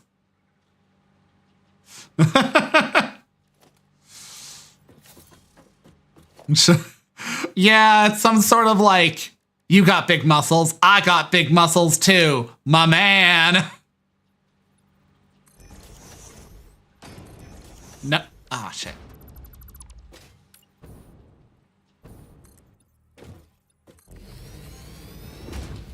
Okay, let's put down a tankard. Let's place it over about here. Yeah, that is literally the only reason belves exist in the game. It was quite literally because they did the numbers and were all like, women, do not play hard at all. So they put, like, hot, pretty women in the game. You really can't win with that type because, like, I get it. You don't want to play something that's unpleasant. But, like, then, okay, here's a question for you. Fucking... Actually, I don't know where I was going for that.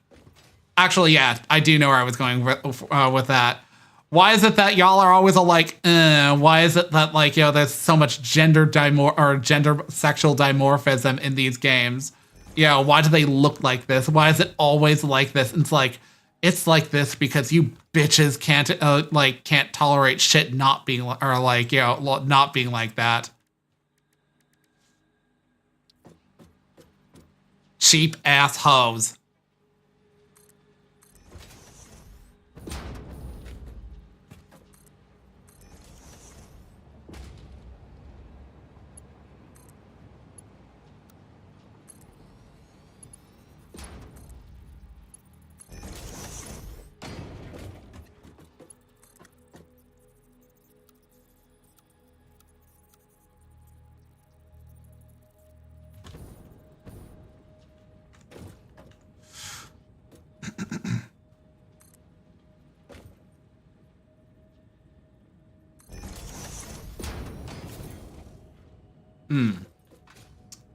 Actually, no.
Okay.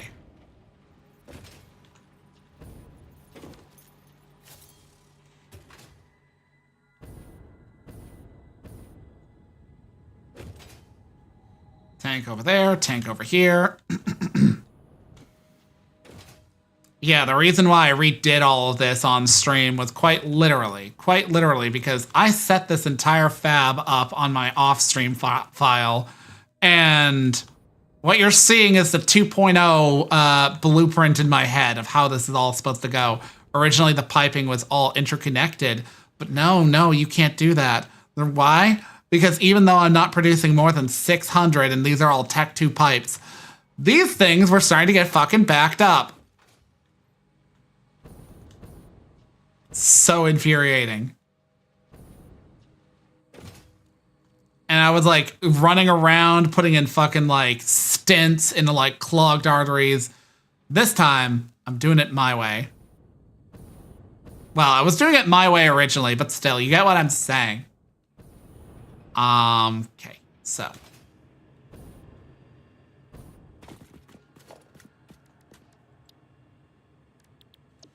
Blueprints. Compact piping.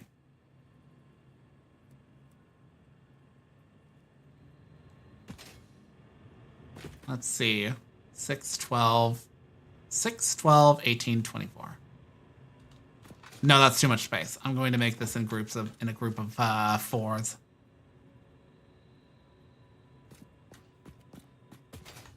That is the wrong way around.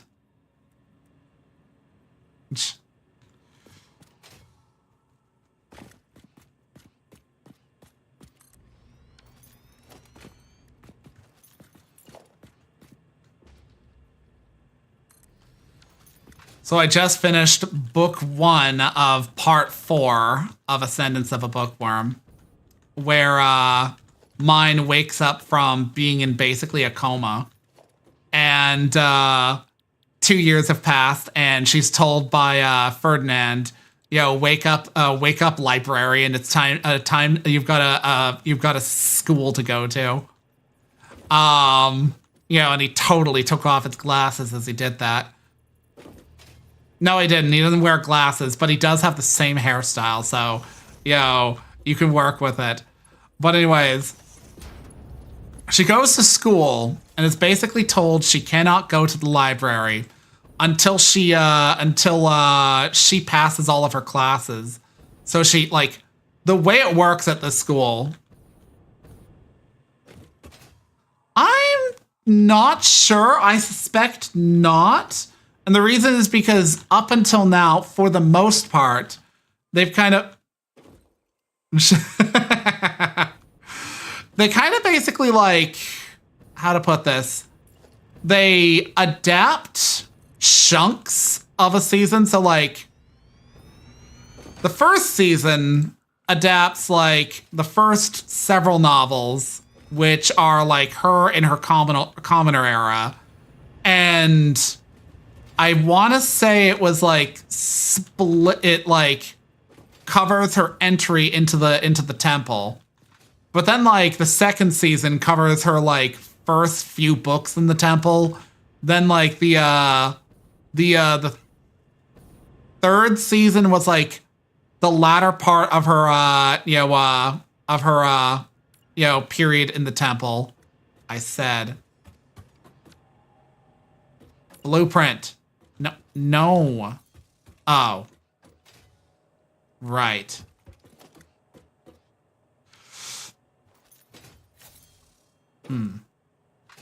Actually, I do need this because this will keep this refined. But yeah, like, okay, so like the first season, or like, you know, like the third season was basically like the latter parts of her temple experience and how she wound up a noble, but does not cover the events like leading into like the first books in that arc. I suspect if they cover it in its totality, the arc we're about to see will be like either like the first half of her events in nobility, or actually, you know, they'll probably like steamroll through it because there was a lot of stuff that was like kind of like make work stuff. Like she does a lot of running around in her early first few books as a noble. Mostly to like do this or that. But she will probably like not fall into her Jareve until like maybe like a follow-up season. Yeah, we will have to see. The temple is so that's like the actual novels are broken up into parts. Part one is like, you know, again, her as a noble and learning to be an apprentice, finding out she's got the devouring, and then eventually like, you know, doing the shenanigans that lead to her winding up in the temple. The part two is her in the temple, and part three is her as like a noble entering like a noble's court, and part four is her being at the academy. So far, anyways. Part five is the last part, and it's worth noting in a lot of cases she doesn't really leave a lot of these things behind. It just kind of gets aggregated in different ways. So like she's still technically attending the academy in part five.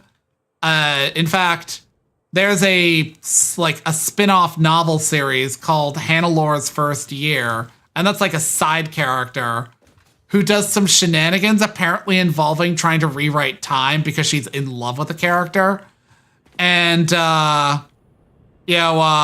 fucking Mine is featured in that, but she's not the main character, because by that point a whole lot of shenanigans have happened, and let's just say she's moved on to greater things despite not having graduated school yet. She is actually properly aged up though, partly because she's healthier now, but partly because one of the gods interacted with her and basically was like, "You look lame as a child. Time to be an adult." And she was like, "The fuck, what?" And then proceeded to be an adult. She wasn't happy about that.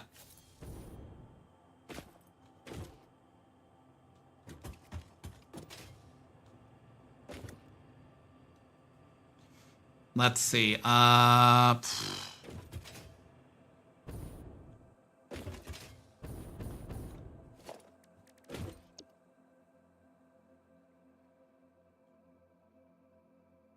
Yeah, okay.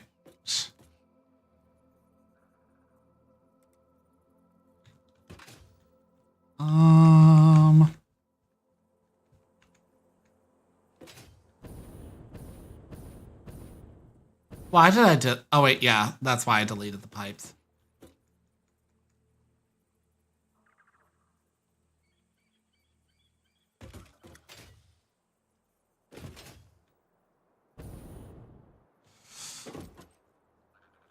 I mean, I think it's more like she goes from basically basically looking like a little girl to matching her mental age thereabouts.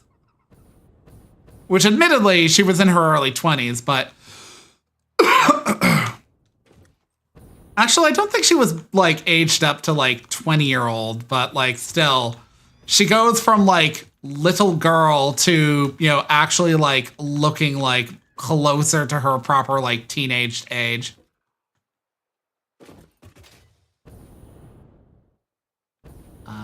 Okay.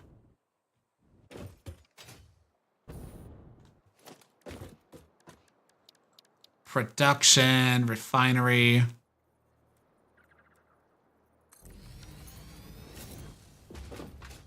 I am going to get rid of these pipes. I didn't really need them.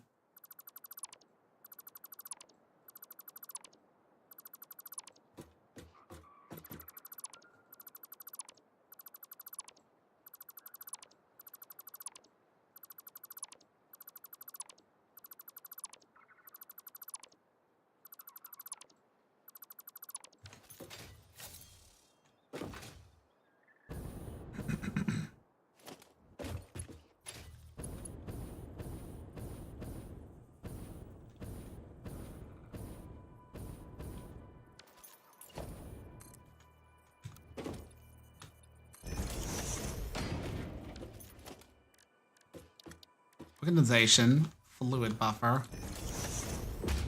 I don't need a massive storage, but I do need storage.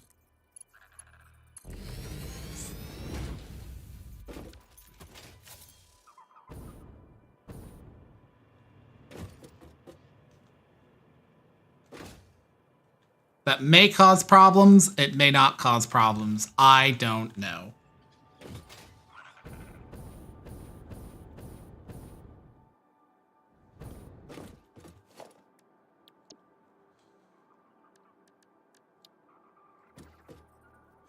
But yeah, it's funny. So she's like at the academy, and it's like they're not even like there very long. Like, you know, like like they have not been there for very long. She's like literally like only the first few months of being in school. And the way this school works, at least for the first years, is that for the rudimentary education, they kind of give you an aptitude test to see if you even need to be in the class. So like mathematics, if you can pass a math test for like first year education, you don't have to be there. You can elect to be in those classes at any time. But like if you don't pass the test, you're required to like, you know, take those classes until such point as like you're you reflect growth beyond a certain point. If you fail, you have to take remedial, and that is a huge shame upon your name. Yo. So, like, it is possible, unlikely, but it is possible to wind up passing all of your written and practical stuff within the first day and do whatever the fuck you want. And that mostly amounts to socializing, interaction, like, essentially networking with nobles from other duchies. Yo. And the ranking system of like your actual like nobility rank and also your nobility rank with respect to the rank of your duchy with respect to other people is like at play here. So it's like a major to do to like network, but also know your place. Mine basically is like told that the library, the massive academy library that they have, which, you know, has oodles of books. Yeah, she's not allowed to go into that until she passes all of her exams. And, in fact, okay, it's funny. So her adoptive brother, Wilfred, who over the 2-year gap went from a ne'er-do-well child who couldn't even read, despite being at an age where like basic reading and literacy was expected, and also being the heir apparent to the Archduke, which, you know, was a whole thing. You know, he just shy of got disinherited for like that whole debacle of being like incompetent. And then he just shy of gotten disinherited again when he committed an act of borderline high treason. And the only reason he wasn't executed and was only demoted to not heir apparent, but possible heir, was because mine basically was able to like come up with like an idea to prevent his execution. And note, Ferdinand or Sylvester did not want to kill his son. Like he's not a brutal person. The reason he chose his son as his heir apparent originally was because he didn't like how his older sister Georgine was the biggest fucking cunt towards him. Because like she was raised as the like would-be heir to take over the duchy. And then he comes along and, well, women are generally not considered ideal choices for being like, you know, an archduke. Not because they're incompetent. It's not that they can't be an archduke. It's that, in general, in noble society, as soon as you start having babies, you fucking exit work. You are not working until you have, like, raised your kids to adulthood. You know, that's just how it go. Once you've, like, properly raised them, then, like, you know, you would basically, you know, go back to your job or do other things. Especially so if you're, like, not, like, an archduke, if you're just an arch noble or like a lesser rank, you know, if you're an archducal family, generally speaking, there are people who are like handling the like a lot of the caregiving, but your whole thing is that you're just popping them out and being constantly pregnant, you know. And part of this is because mana potential is governed by the mother's side of the family. So like, if you're a woman with high magic potential, you're kind of just expected to put out a lot. So like Sylvester comes along and Georgine is immediately demoted. Not even just immediately demoted. They basically have her assigned to marry a dude in like another duchy, an upper ranking duchy, one above them. But the dude was like well in excess of her age. And it wasn't even a first wife. Because like you can have like I think up to 3 wives as like a man in this society. And the first wife is generally like your political wife. You know, she is like the front of house and whatnot. Everybody else is just like a political leaning. And the first wife has a lot of political connections. She was given a shitty position. And so she took it out on him. She basically bullied the hell out of him. And he had to fight with her a lot. So as a result of that, he basically had his son and was like, this is my son. He's the heir apparent. He's the guaranteed person to inherit. I don't want any infighting from my other children. That was literally his thinking. But it went poorly. Because Wilfred was not raised with any intentions of making him competent. Not because anybody had anything against him. They were just like, I don't have to do anything because he doesn't have to prove himself. And this nearly led to disaster for him. Because in addition to like being just genuinely not well educated, he didn't know any of the expectations of him as a noble. So when he gets manipulated into going to what's known as the White Tower, which is where they keep traitors, and his grandmother is currently in, he's promptly told after he like freaks out and thinks that like Rosamine is like hostile because his grandmother is delusional about the whole thing. She thinks that Rosamine's like an evil plotter. She's not. But fucking, Veronica is just like a shitty person who was a conniver and a schemer and projects her views onto other people. But anyways, he goes there, lured there by the children of other nobles in the former faction associated with Veronica. And, like, the children didn't know any better, but the adults certainly did. And, Wilfred goes in there, admits that he went in there, and, Sylvester's like, oh no, I'm going to have to execute my son. And there's fucking nothing I can do about it. Because if I do nothing, people are going to know and they're going to say something about it.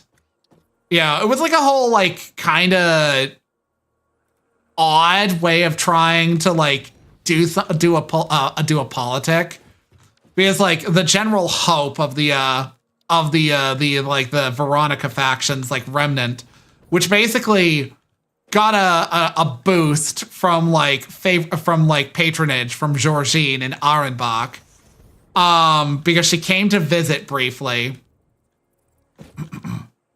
And yeah, delete that. She came to visit briefly, and after that, fucking, you know, she was like giving some help to the like her mother's former faction.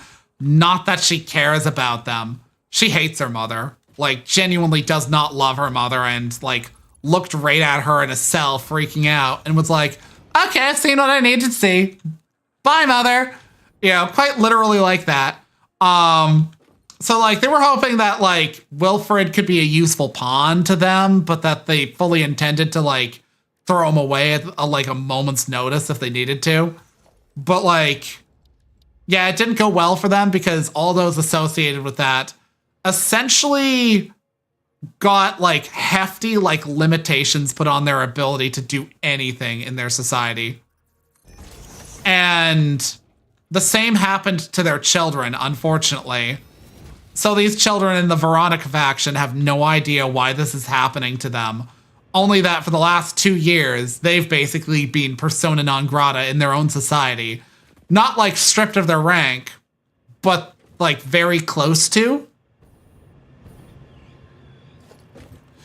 And yeah, so like Wilfred smartens the fuck up over like the course of those 2 years.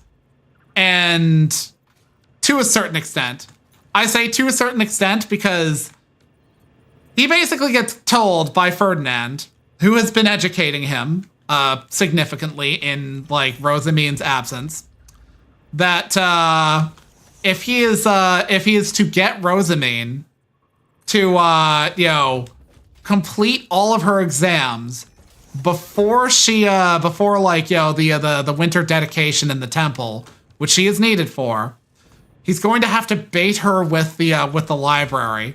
He's going to have to tell her, and you know, this was like backed by her like main attendant, Riharda. She's not allowed to read in the library until such point as she passes all of her exams. Now here's the problem that really, you know, Wilfred did that was kind of stupid. Not only did he say that she couldn't do that until she passed all of her exams, he decided to ad hoc into that. You can't do that until we all pass all of our exams. You know, referring to like the first year students. And she's like, very well. Fucking like, you know, slow turning of her head with like, you know, a creaking sound in her neck that is most a little bit stiff and robotic. Then we're all going to pass them all at once. Together. Literally was like all the first year students are going to pass all of their exams in one fucking go. And you find out, like, yo, after the fact in the epilogue that this was not the intent of fucking of like anybody, not Sylvester or Rose or like, you know, Ferdinand. They like she had been sent to the school with the idea of improving everybody's grades, because your grades at the academy do affect your standings as a duchy. And she's basically like, you know, like, she's like, okay, then we're going to like we're going to kill 2 birds with 1 stone. You know, everyone all at once. So I get to read books. She fucking rides herd on them hard. It's hilarious.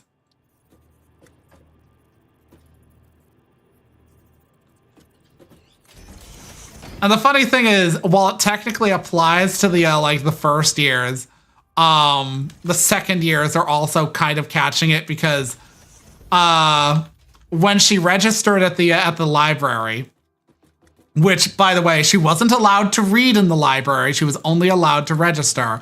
That allows her to go into the library, but nothing more. She goes into the library and she's like, can I just go for a tour? And they're like, no. And she proceeds to have a full-blown meltdown on the floor. We're talking bursts into tears right there. And everybody's like, oh shit. Because a noblewoman is not supposed to show emotions that broad in public. They are not. And she is fucking like crying like, like the most heartbroken orphan you ever did see. And they're like, okay, you can go for a tour. You can't read anything. And she proceeds to be like, praise be to the gods, and praise, like right on the spot.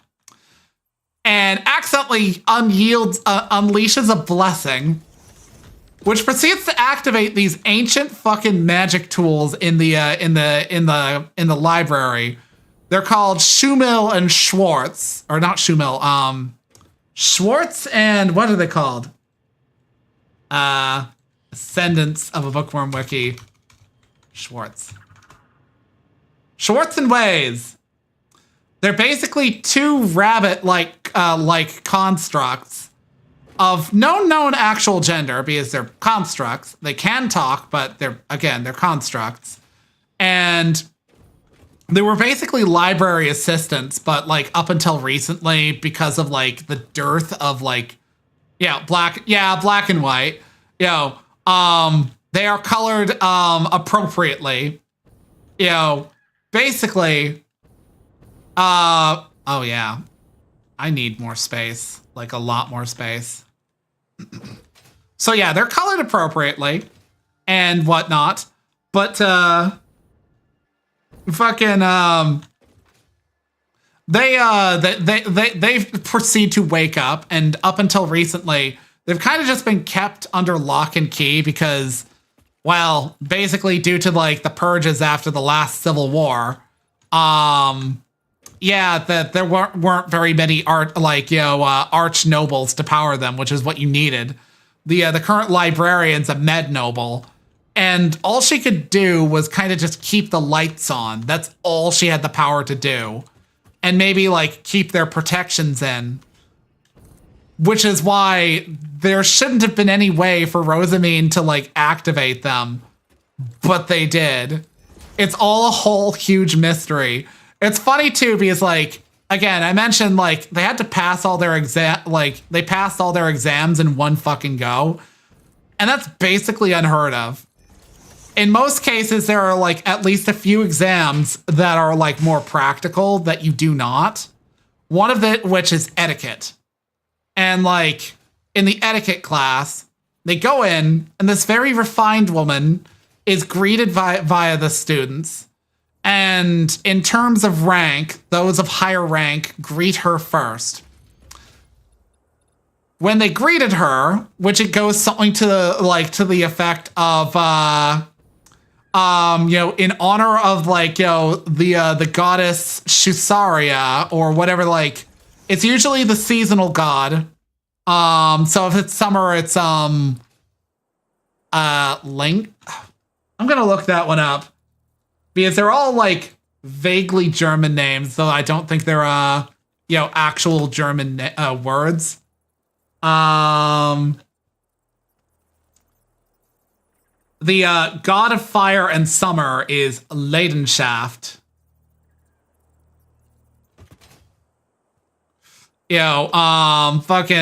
Anyways, it's like, but it'll go something like, in the honor of the will of Leidenschaft for bringing us two together, may I offer you a blessing, and the person will be like, you may, if the introduction is accepted. But in her case, she would respond, again.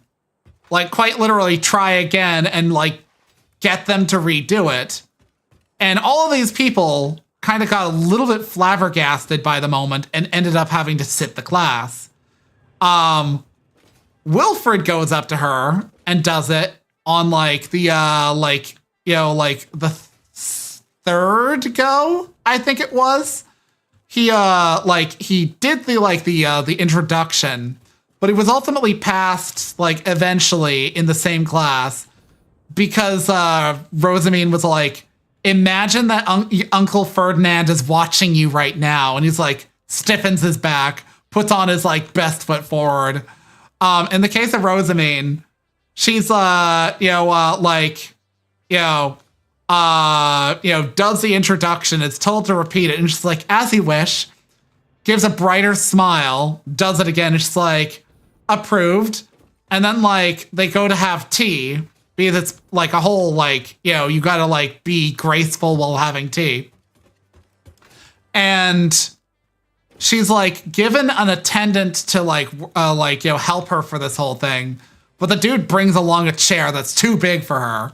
She's, again, toddler-sized and kind of looks at the man in this sort of, like, hand-on-cheek sort of way of, oh no, what do I do?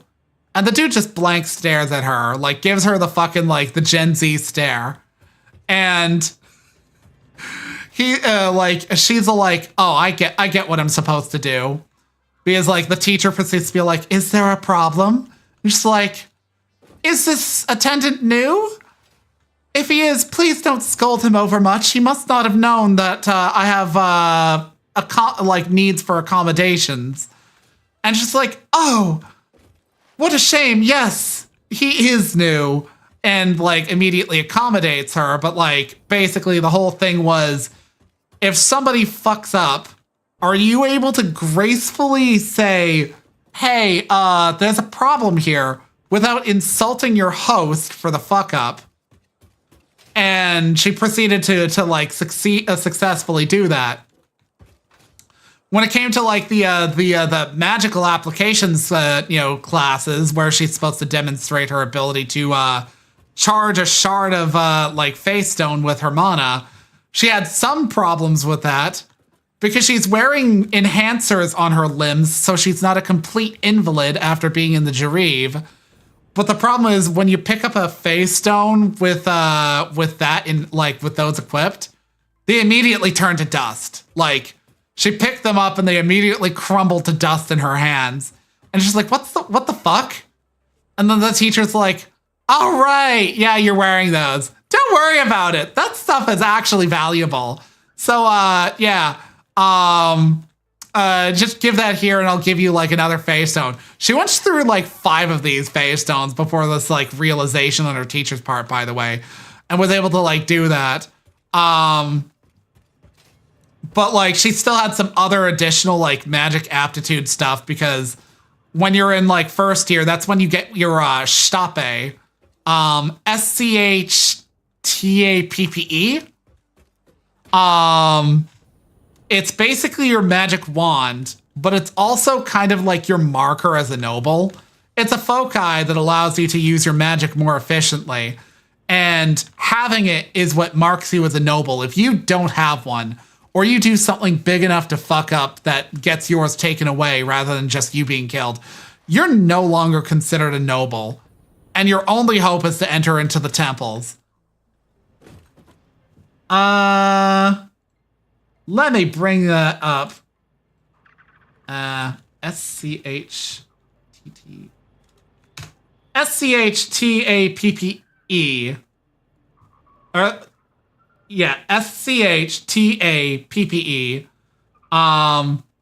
But yeah, it's like a magic wand.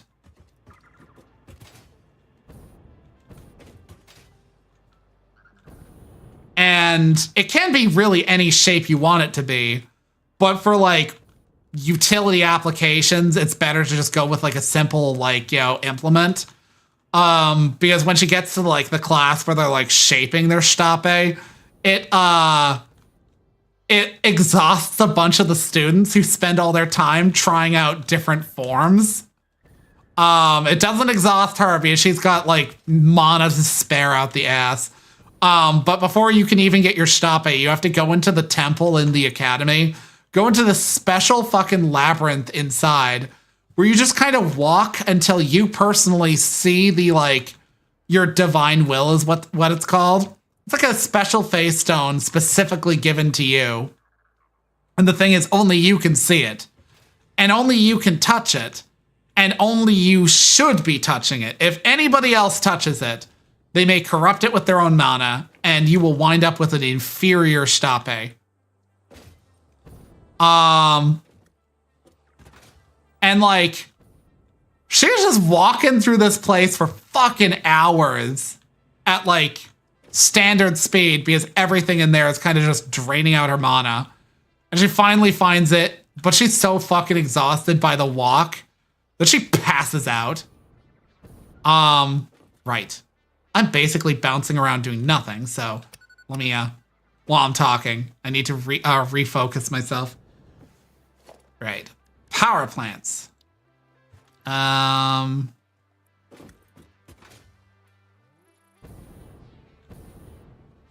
Possibly.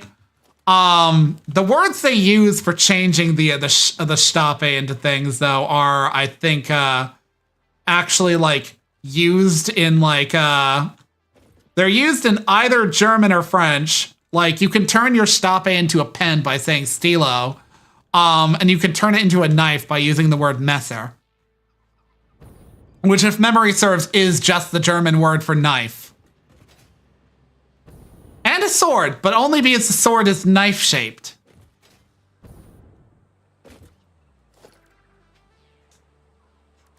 Let's see. Production. Fuel.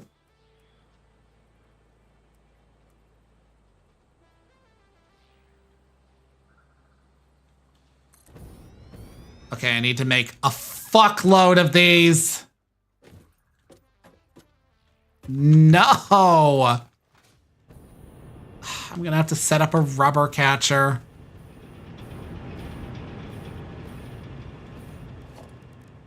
Wait. Cry potato.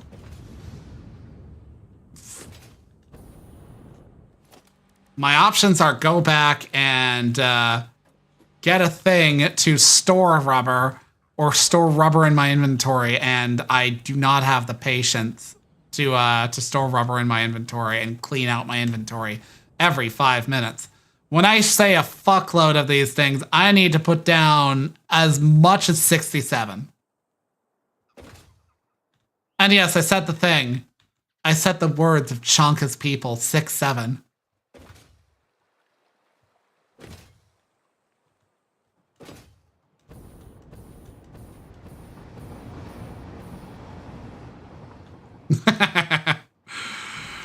I don't think he's listening currently. But yeah, like, so she had to take that class, immediately passed it because, like, she's fairly advanced due to Ferdinand's training. She almost didn't pass her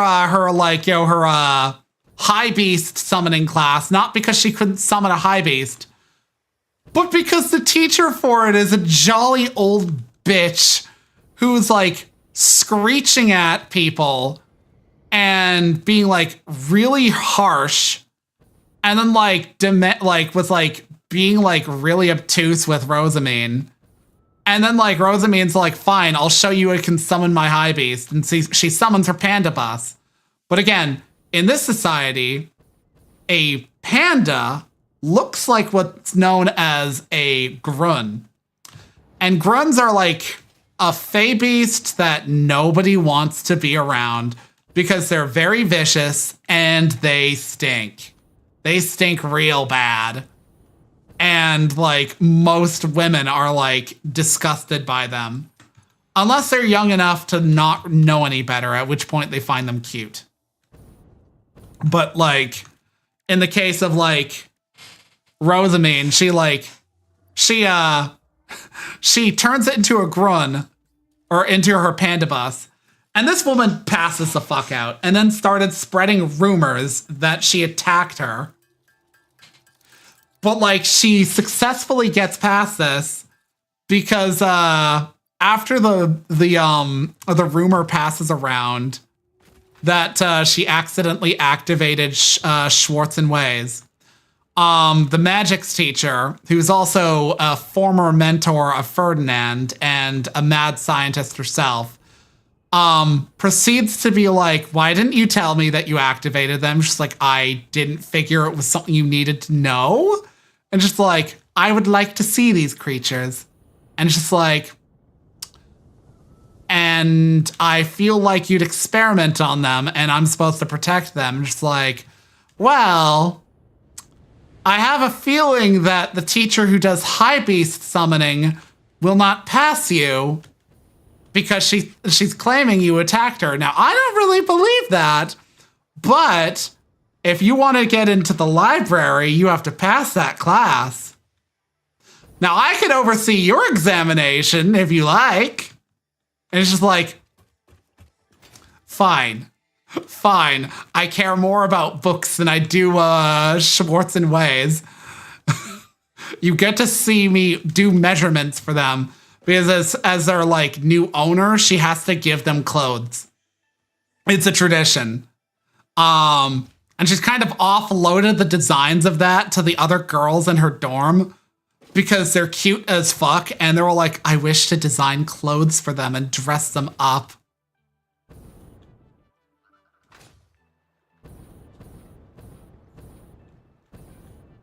You know, fucking like, she genuinely is like basically like, you know, conned into this. So she passes on that. And she passes on her music classes because she performs a song that was like an, you know, not actually an original composition, but is treated as an original composition of Rosamine. Arranged by Ferdinand or Rosina. You know, and a bunch of people actually have various sheet music she's published. So, like, she gets a pass, but she's also due for tea with that teacher. So she's kind of making a name for herself in school, standing out an aggressive degree. Like, she gets given, like, a basic request to help the students to upgrade, up their grades. And she's basically, like, so prominent in, like, the reports coming back to, like, Sylvester. Like, let me put it to you this way. Hischer, the magics teacher, is also, like, the dorm, you know, like, overseer for, like, Ehrenfest. Because she is Ehrenfestian originally. And she's basically like, yeah, so, you know, yeah, like, you know, always sends, like, one word, like, reports to, like, this dude. She does not care. Ow. How dare you? She does not care about giving reports. Until recently. Where, like, she's basically giving, like, reports that are like, yeah, so there's a rumor going around that Rosamine attacked a teacher. There's a rumor going around that Rosamine is a saint. There's a rumor going around that Rosamine passed out in the, actually, it wasn't a rumor. She was there when when they retrieved Rosamine. You know, so, like, she's basically like, she did this, she did that. And, like, it's like, summons in Ferdinand. It's like, oh, yeah, I've heard similar things from your son. And he's like, my son sends you reports? And it's like, yes. Because he often asks for guidance. And he's like, I appreciate that you're giving him guidance, but I would also appreciate knowing more about what's going on with my son. And like, he's like, yeah, so here's all these reports. Did I set that up properly? I didn't, because I got attacked and lost my train of thought. But yeah, like, they're basically like hearing about all this shit, and he's like, this couldn't get any worse. This girl is a menace. And then, like, then they hear the aspect about, like, you know, all the other stuff, and just like, what the fuck?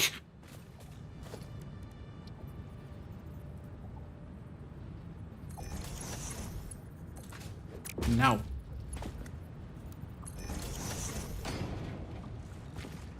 There we go.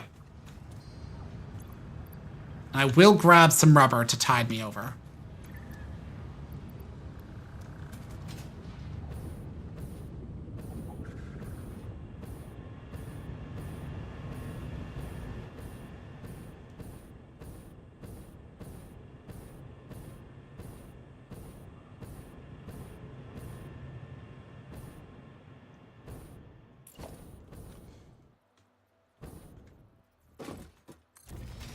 But yeah, that's basically like where I've left off in the novels because like I'm on book 2 of part 4. Let's see. I'm gonna extend this out far enough that I can get 6 on this arm.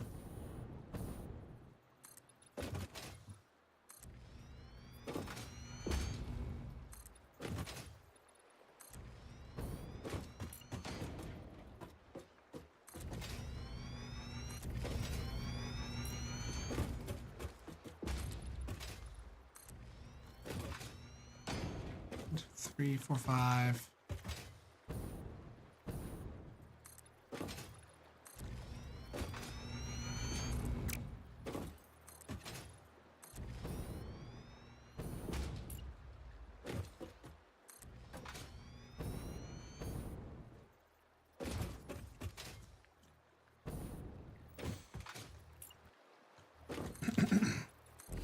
It's fucking hilarious though, like, you know, all the shenanigans she gets involved in.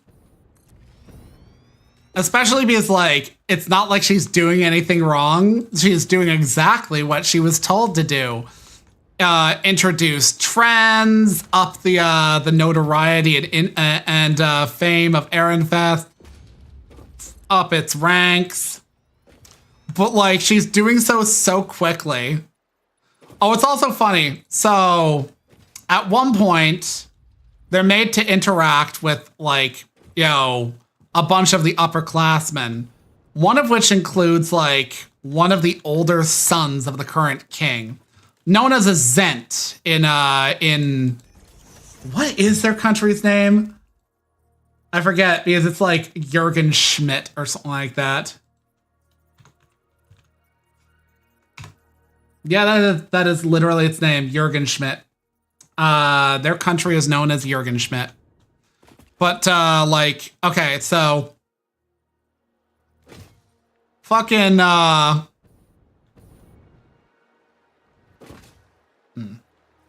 me actually...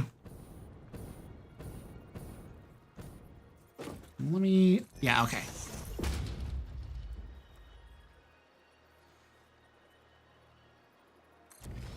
Yeah, I wondered why it sounded kind of vaguely familiar. I was like, that sounds believably German versus like kind of made up German. Because it kind of, I think, plays fast and loose, or maybe it's actually using just old Germanic. I could see it because it is basically like, you know, fantasy Europe.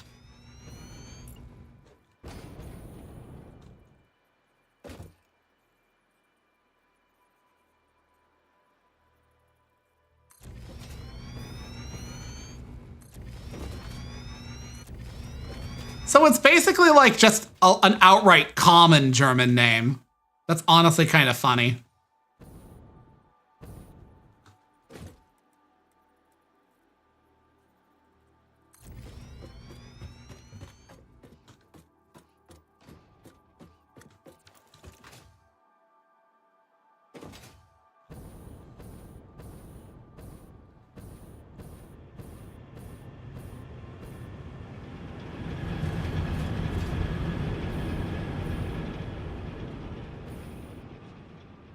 I need more rubber. I'm gonna have to throw something out of my inventory.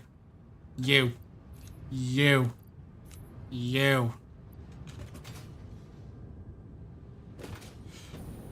But yeah, like, so, like, the Zent's, like, third son is there. And he's kind of an arrogant twat, but, you know, I mean, he's a king's son. And they're like made to interact with them and like have a polite interaction. Well, this dude proceeds to be like, so you're the vaunted saint of Ehrenfest. Why would they like, you know, uplift such a, you know, such like a mediocre child, like says this to her. And apparently they kind of butt heads, but Rosamine's like, she's very polite about it. But like, at one point he's like, I've heard you have a very unusual, high beast. I would like to see this. And she's like, I could show you, but only after class. And he's like, very well. But she was so excited by having like passed the class, she almost walked away without and flaked on that promise to the literal prince. So like later on, Ferdinand's like, none of this stuff you're talking about is a problem. Our bigger problem is her still absolutely woeful lack of self-awareness.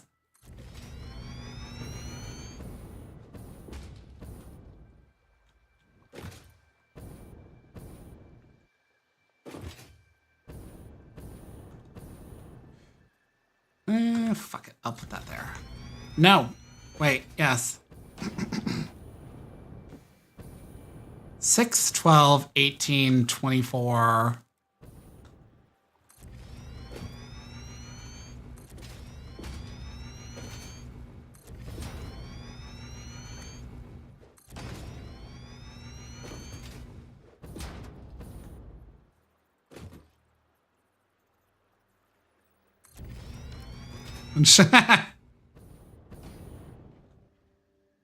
Actually, yeah, I'm gonna shorten this up by just 1 for this row because of that rock there.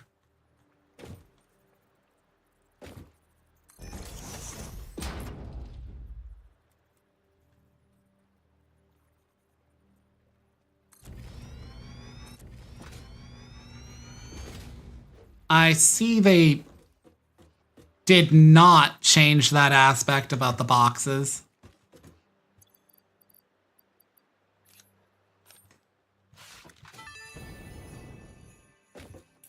Congratulations, you have found your first Fixmas gift package, which is, naturally, full of gifts, the basic part necessary for most Fixmas seasonal event activities. Don't forget to check the calendar or the map to see what you can do with these gifts. Or do forget, I don't care.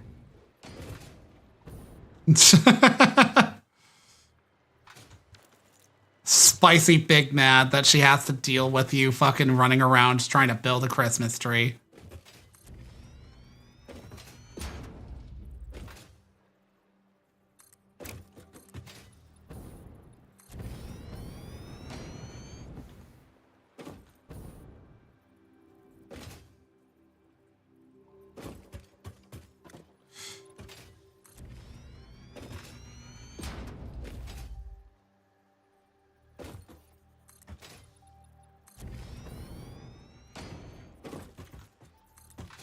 It's honestly kind of funny because like in like as they're like in the school now, there's certain aspects of like noble life that are getting world built as a result of that.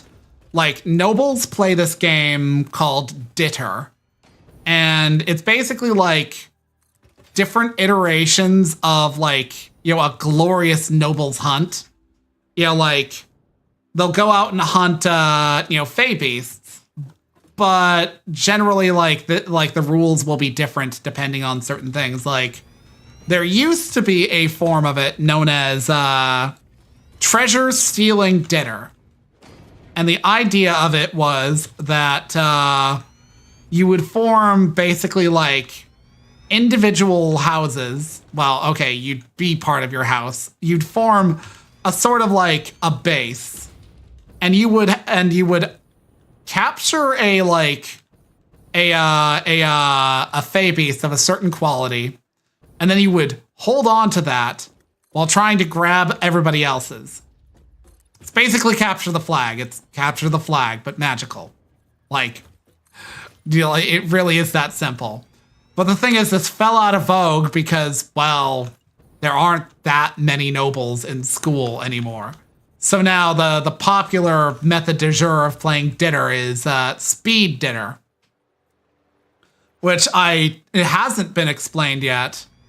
But Rosamine's basically like, so do you do any research on this? And they're like, research? It's just like, what are your tactics? Do you do anything like other than just go around as a blob of people? And they're like,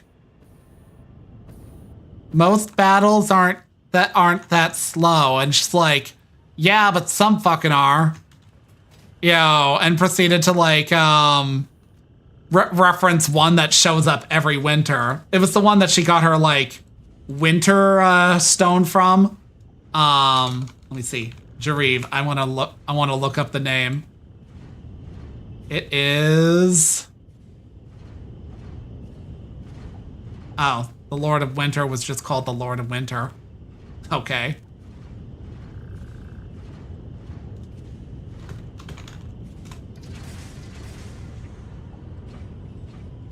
Didn't it have a name? I should... Ah, yes, it's called the Schnesturm.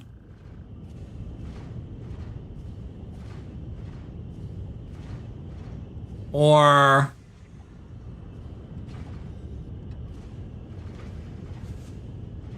Oh, okay.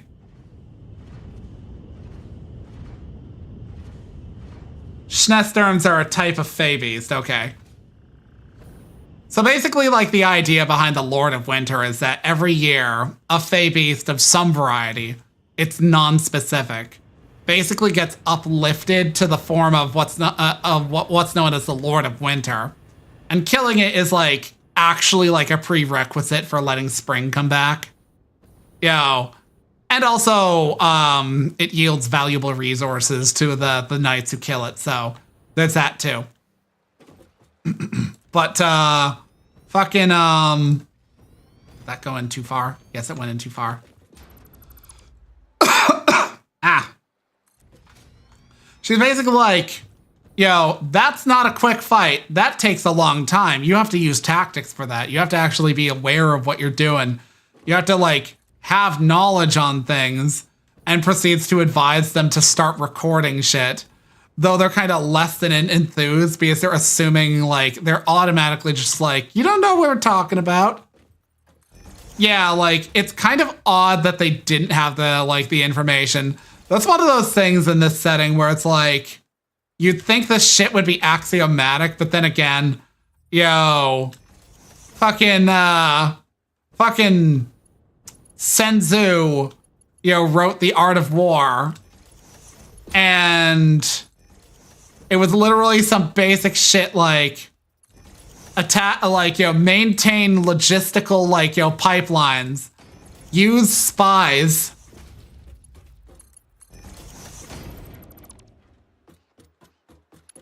like you'd think no shit, but at the same time it's like, oh.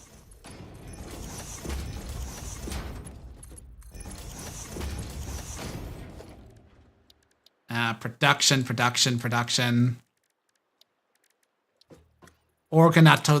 Organization. What do you mean? Fine.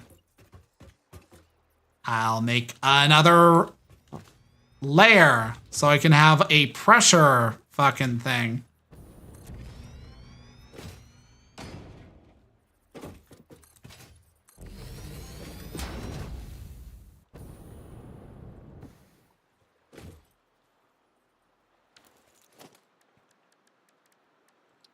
Man, it's a good thing I started doing these in fucking 4-hour runs, because this has taken me the work of 3 hours.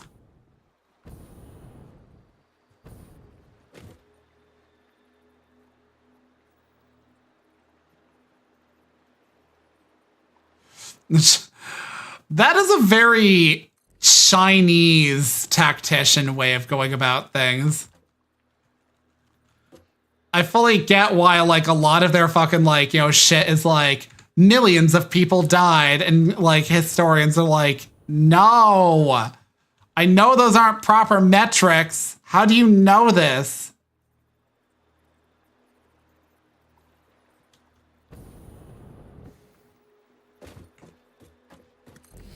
I can't remember if it was the Korean, emperor, or, the Chinese emperor, who had a dude who was supposed to follow him around and record everything that goes on in his life. and one time recorded him falling off his horse and then begging him not to record that.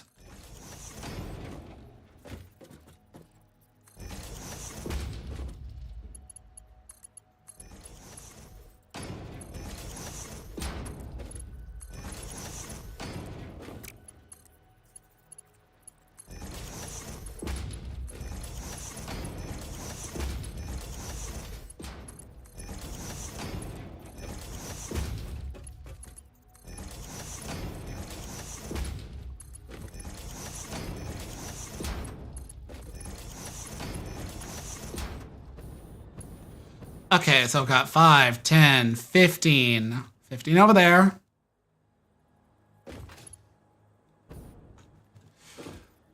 That was the thing. From what I understand, it was basically like Imperial mandate that he record everything. Everything. Every last bit of what goes on in the Emperor's life, because it was necessary for posterity.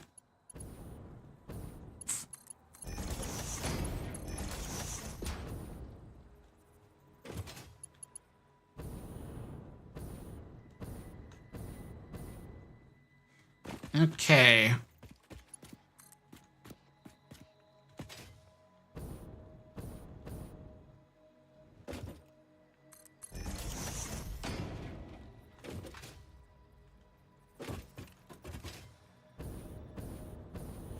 So that's 5, 10, 15, 6, 12, 18, 24.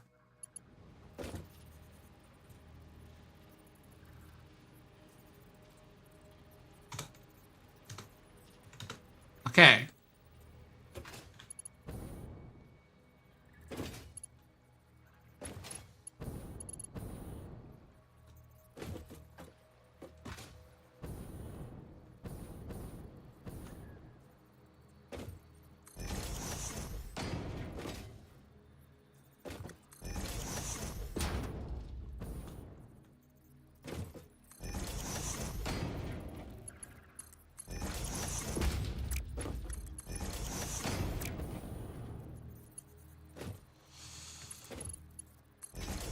When this is done, I am going to have a buttload of power.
Pipes, pipes, so many pipes.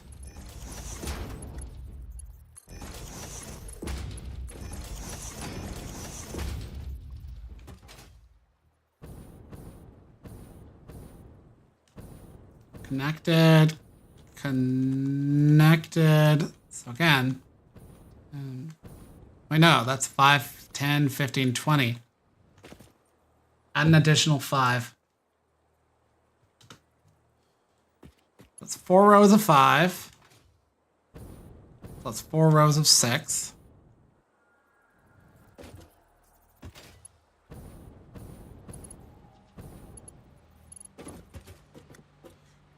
I now need, I'm gonna build them over here.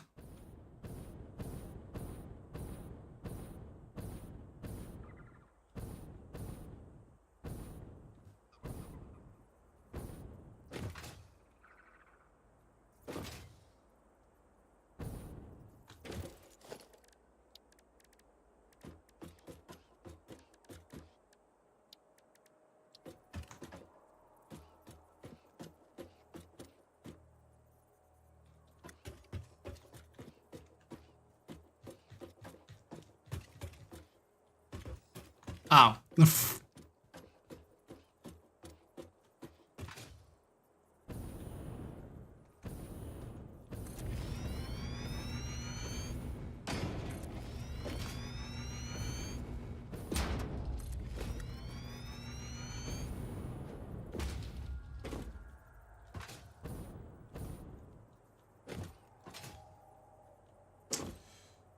Joy.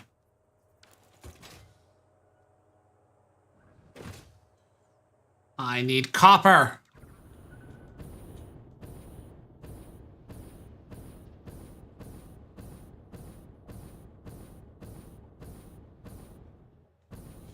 Oh, right. I don't really have a dedicated copper run.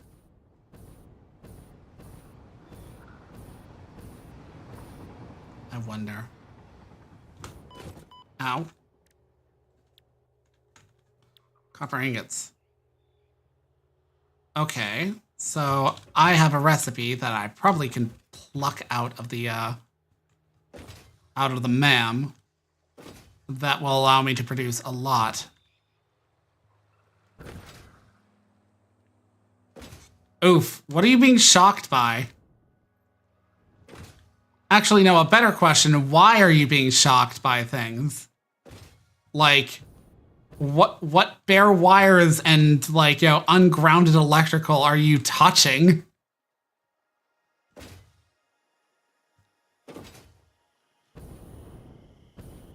Friction electricity. If memory serves, you work at, you know, like, in a role at a lab or something like that, right?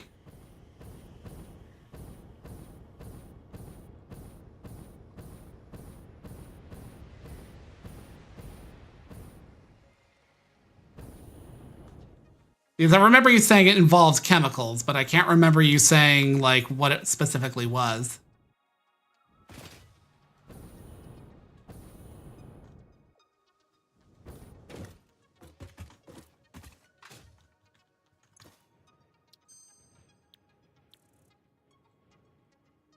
Taking that.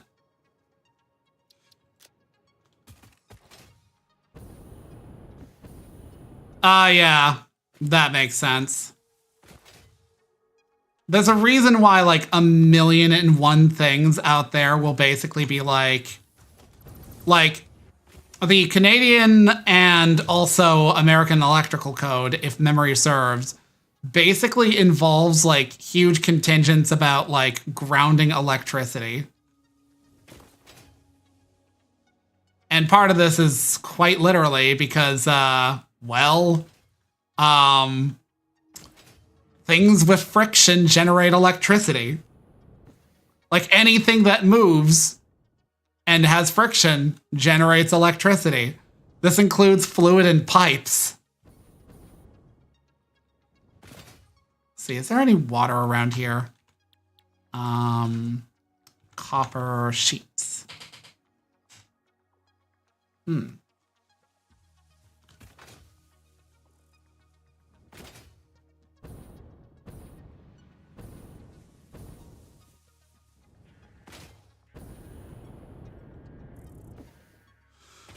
Okay, let's see. Is there any copper nodes over here?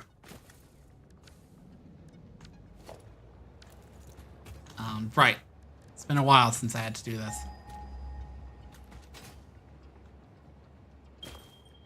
That's already tapped.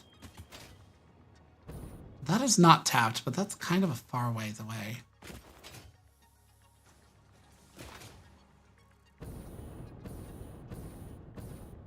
Not so far away that I couldn't use some of the water somewhere nearby.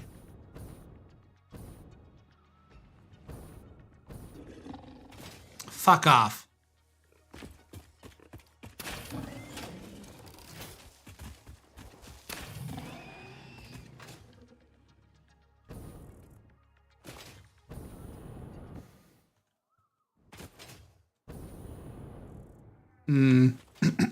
No, I don't need to be this persnickety. Just put down more than a few.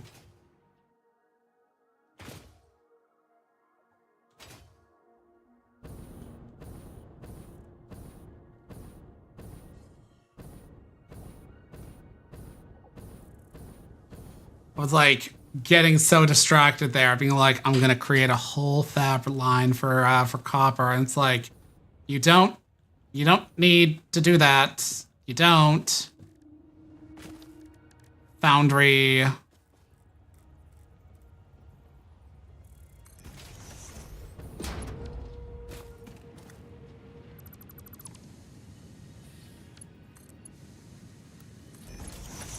Actually.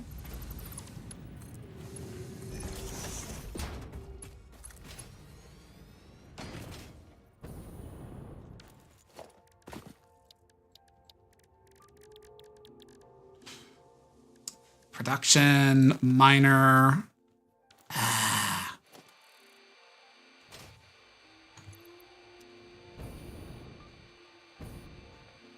While I'm here.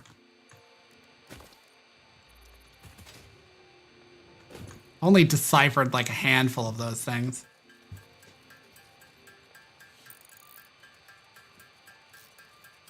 But yeah, like when I was, being trained as an instrument tech, there was like 1,000,001 fucking like, listings for how to like ground like, the electricity, like, electrical like currents that can be generated just by like water moving in a pipe.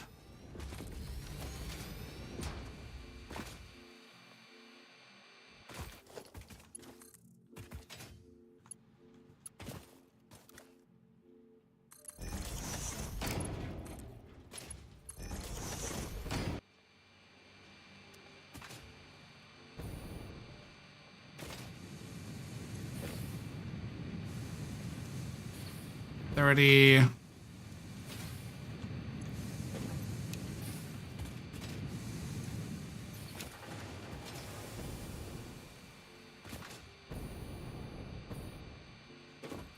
At one former workplace where we made rotor blades for the wind turbines, a coworker once told me that through friction of walking on the fiberglass and having to get out of the lines to make the layers laying on each other, he generated so much static energy that it blasted him into a wall. Damn.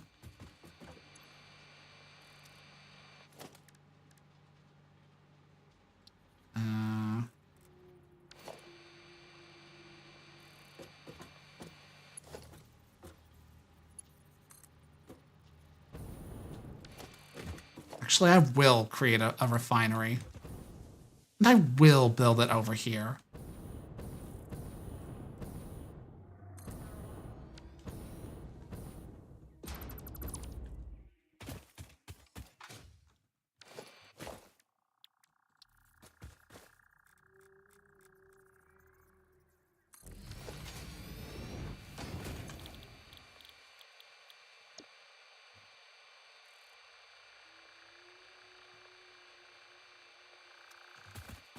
How many are produced over there?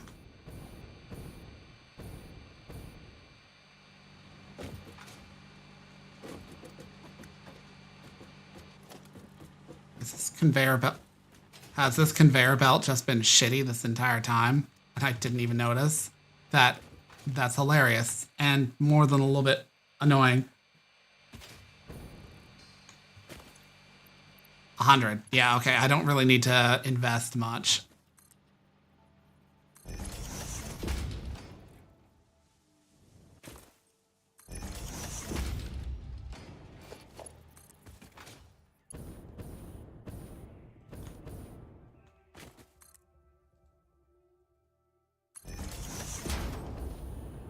For me at work, it's mostly when I cut a cut of parts that's on the mill to put on where my coworker will have to use it the next day. I get a small shock because I'm touching the metal. Well, so long as this stuff's not combustible.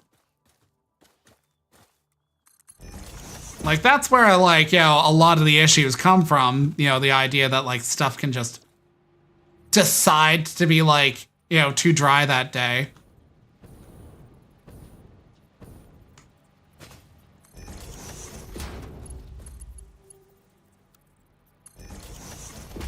Okay, there we go.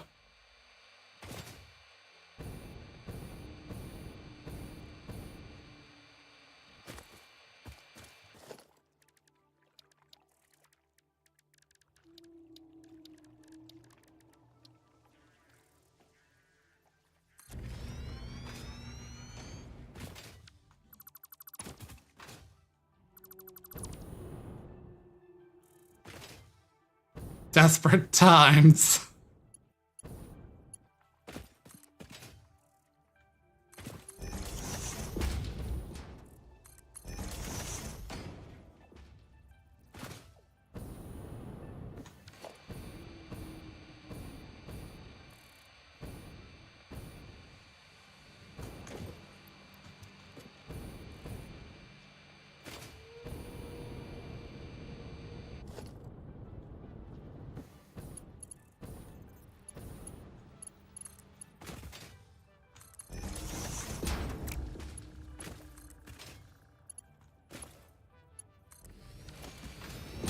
Okay, so that's going to yield 100 once set up.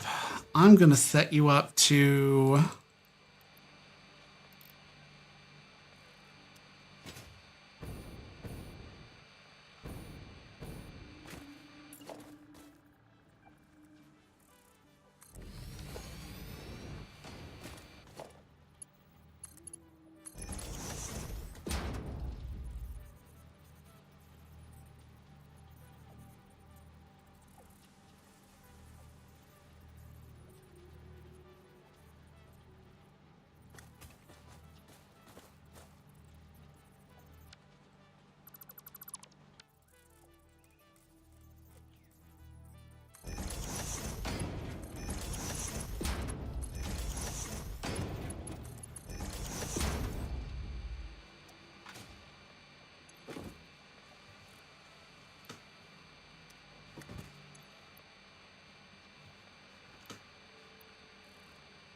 These both need 100 water a minute.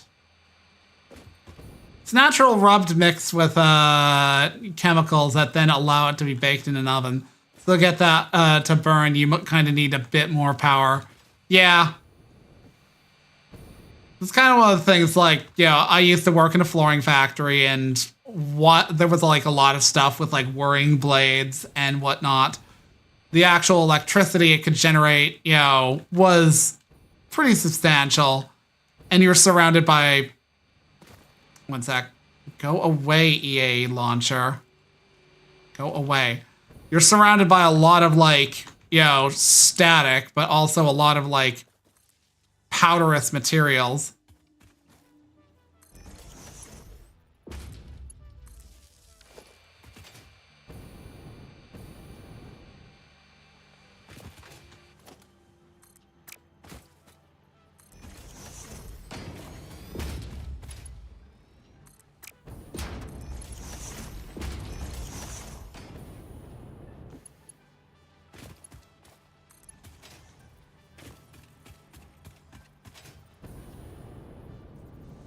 Never had a fire break out, mind you, but still.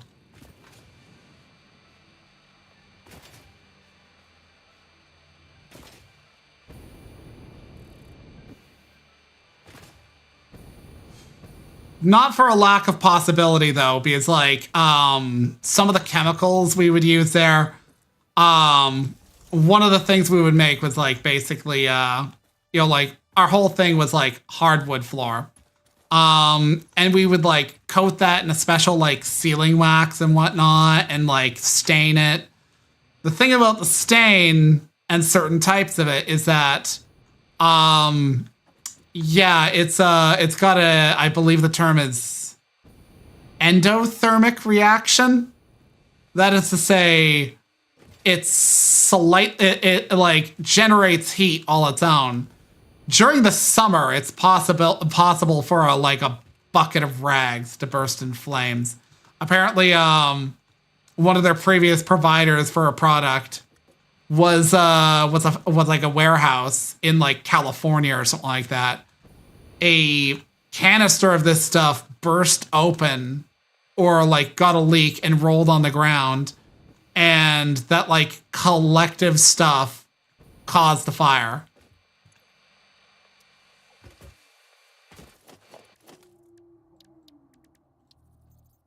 Okay.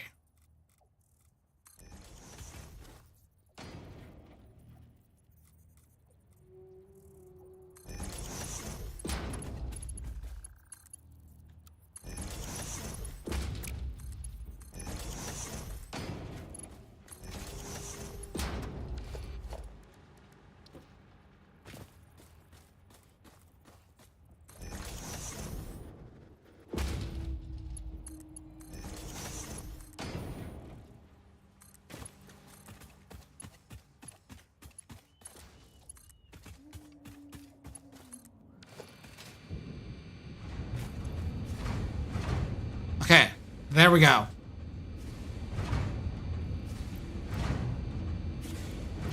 You know what?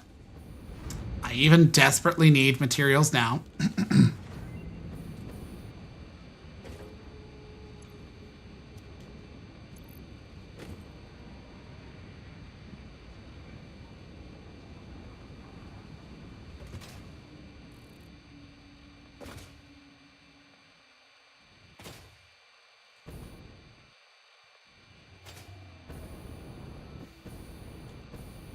Yeah, okay, fair.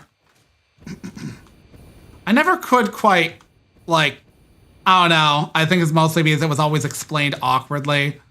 But yeah, like, I remember, like, doing a very entry grade science class thing in, like, early high school where we were supposed to, like, demonstrate a knowledge of, we're doing, like, a minor science experiment. It wasn't anything special. It was, putting salt into water, I think. Because salt slightly, I want to say slightly increases the temperature of water.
I've never really looked into why salt does that. I know that it, like, you know, as you said, it does that, but, like, I've never really looked into it.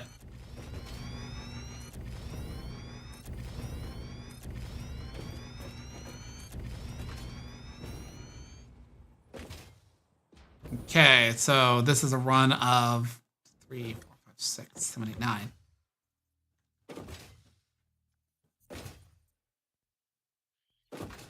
Got 44 over there. Plus 9. I think I need in excess of 69. So I could probably get away with just a couple rows.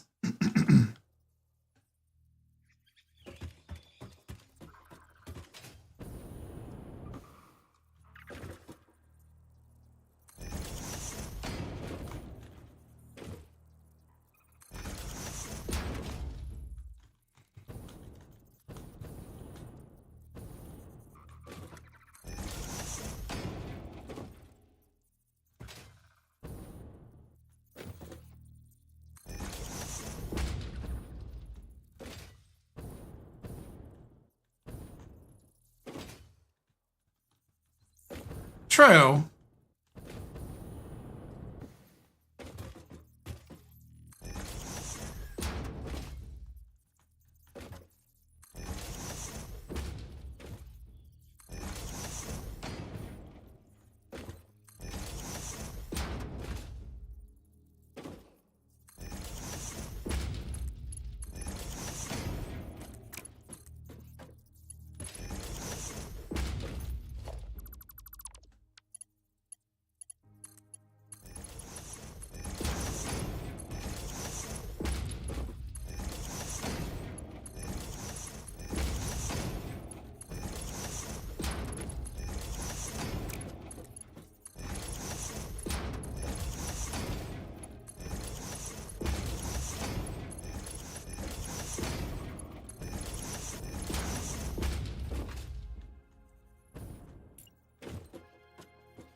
Missing materials.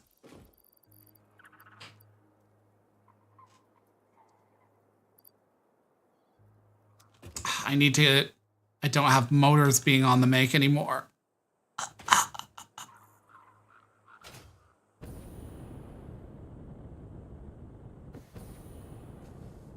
Why is that?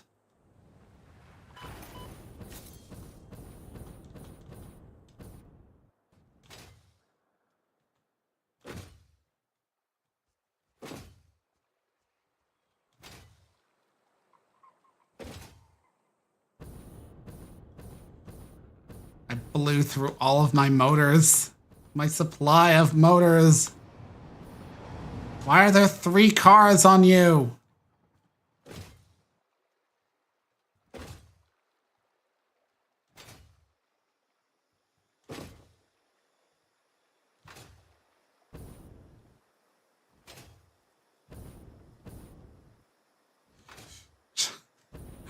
Look. I'm like, why am I seeing a 3rd car? There's only supposed to be 2.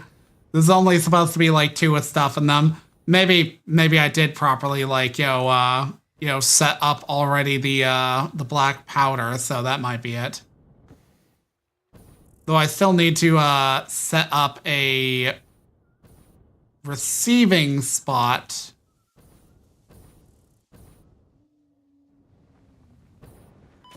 Ow. Yeah, that's black powder.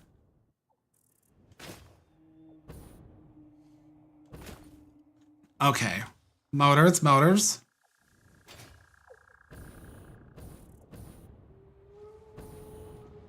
Okay, you're being stifled of screws. Okay, yeah. Oh.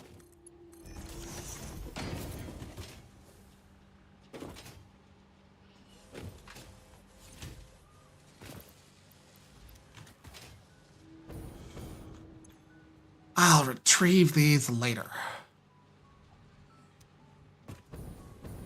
How many stators do I got making? 20 rotors, 20 stators.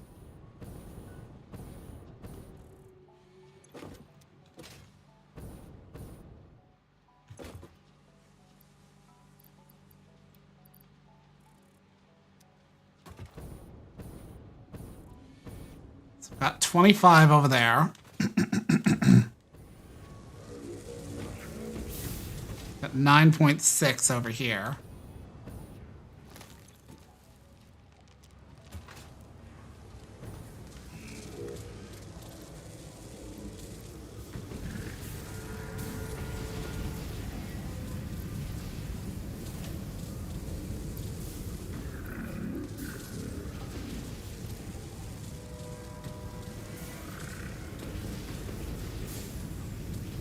Now that is currently consuming 50 rods a minute and 250, screws a minute.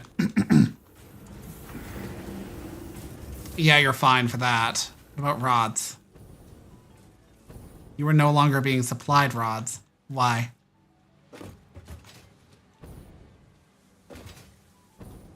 I guess I have to turn these on.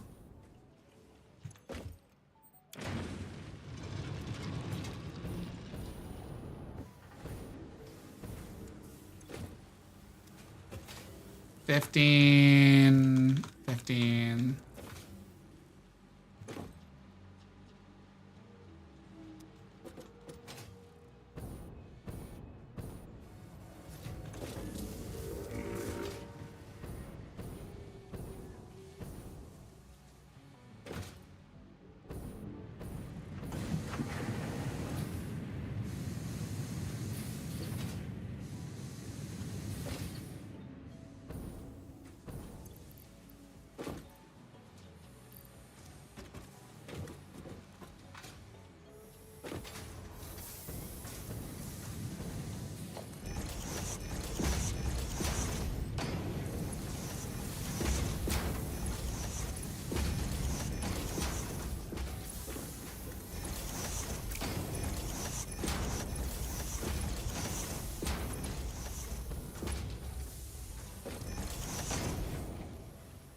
120.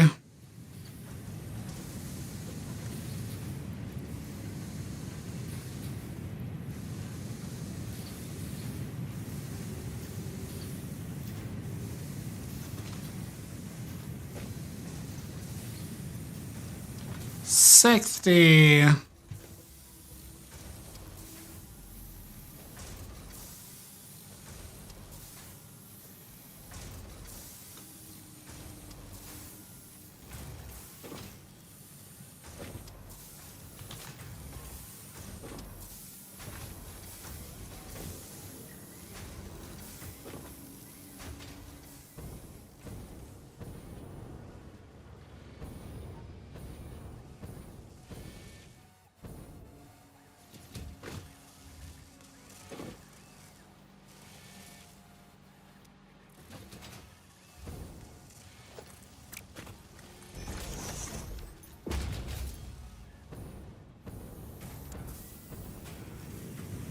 See, that's 60.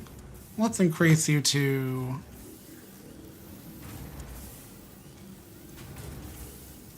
There we go.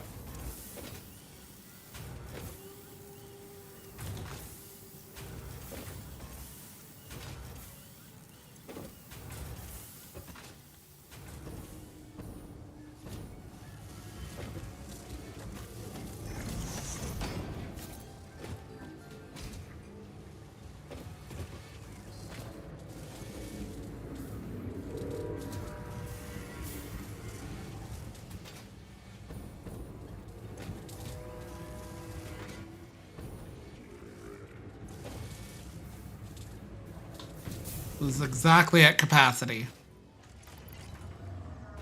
Okay.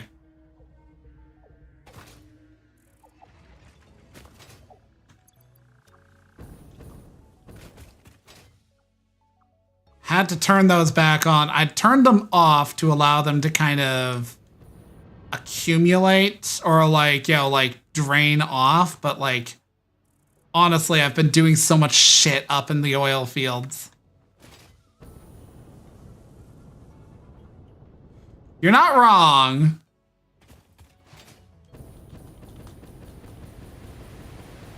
Same basic energy.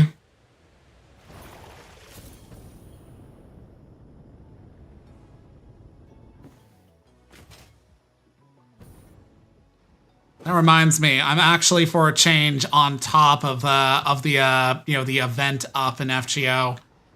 Mostly because the Gouda events are always kind of nice to the players. Like, they're straightforward. They don't have any shenanigans to them. Like, okay, the shenanigans is the story, but I mean, like, when I say straightforward, I find some of the events unnecessarily grindy. Like, I never completed the Fate Zero one, mostly because I was like, oh, I have to grind individual currencies. Fuck that. You know, which is lame because I kind of wanted to, but like, I was just like, ugh.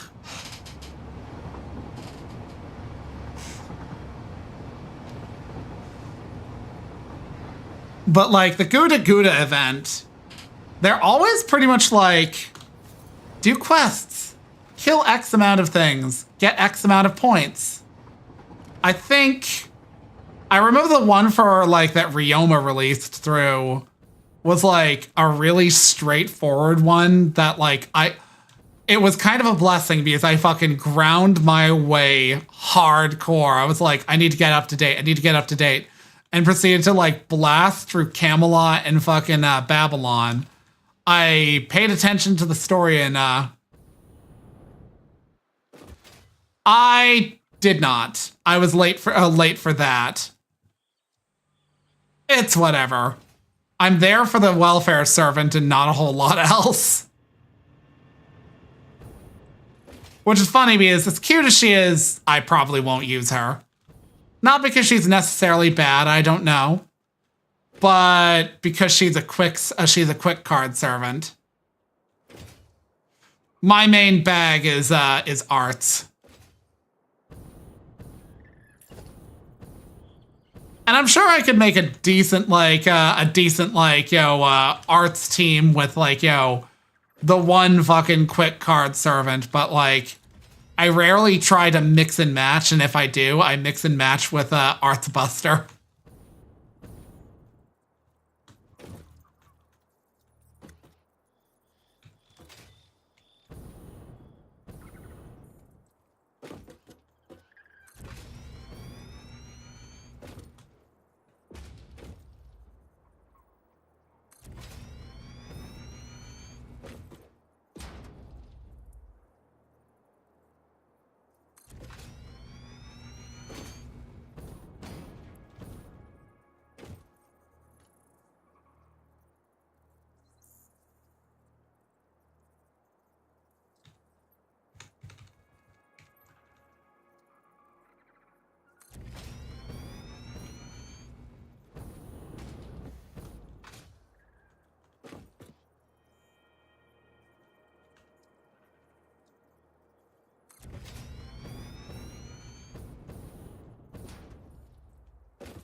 Oh, wait.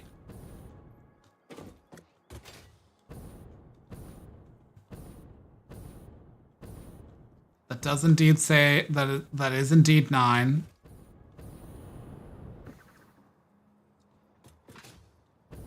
So it's 1, 2, 3. Okay, yeah, so that's 7.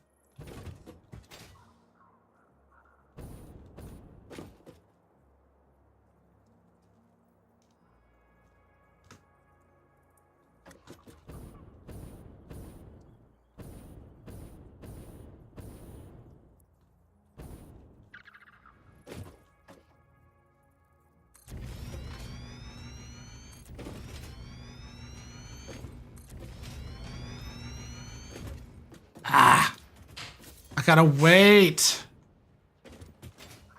Fine, I'll connect the pipes and all that jazz.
Not perfect, but not terrible.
There we go.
Okay.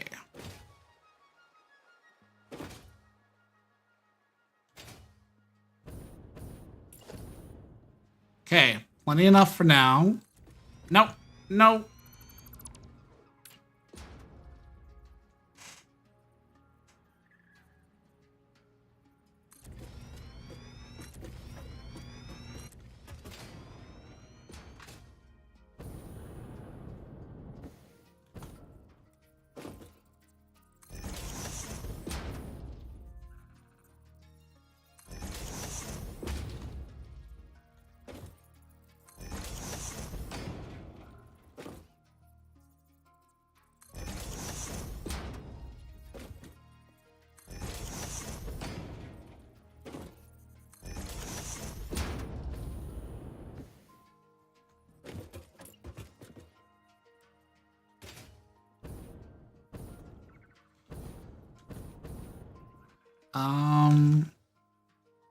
Okay, that's still enough space.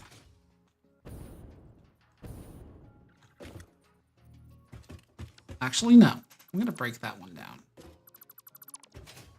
There.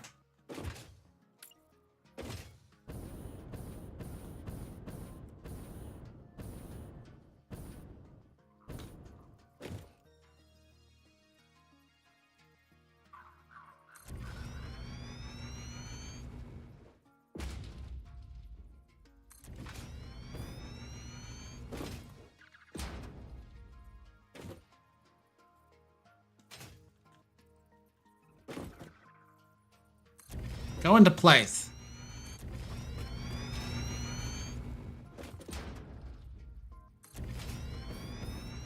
Okay.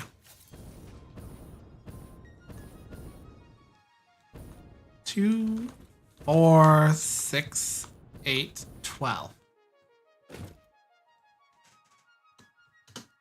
So we've got 72 power plants, which is actually a little bit over what I need. But I usually try to shoot for building a little bit over what I need, because if you build over, you can underclock, which doesn't save you anything other than power shards. But that's the main thing, though. If I'm making this many things, I don't want to have to dedicate at least a power shard per. It gets a bit costly. Power shards are when you don't have space to fucking work with things.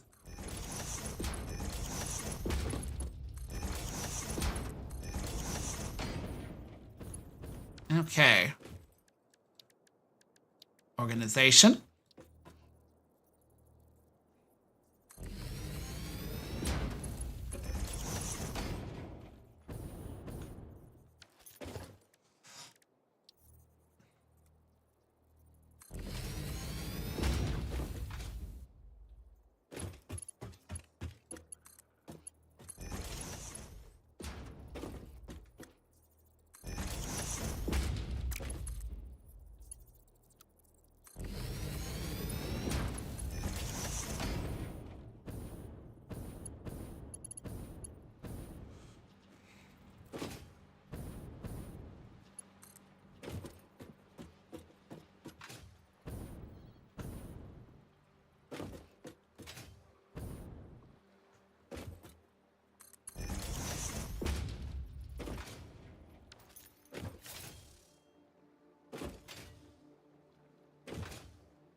almost connected.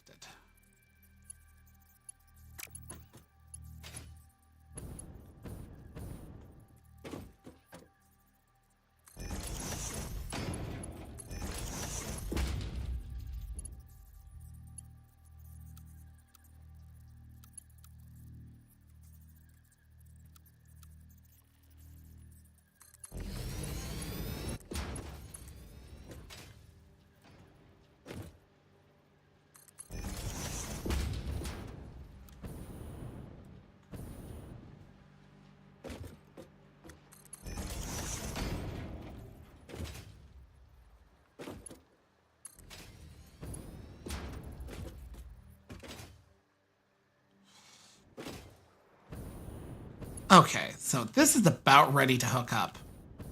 I am going to set up plastic retrieval because I need to have plastic generation to package this shit up.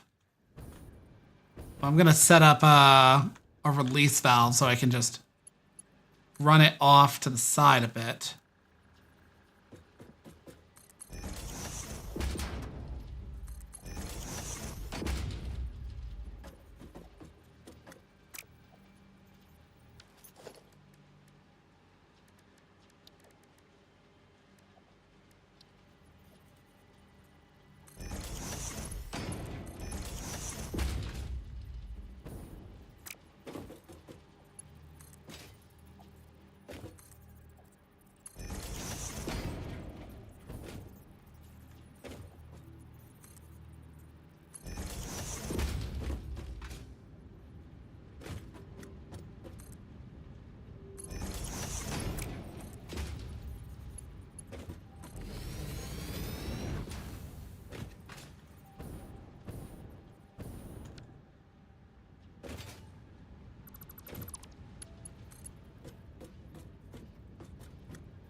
Okay.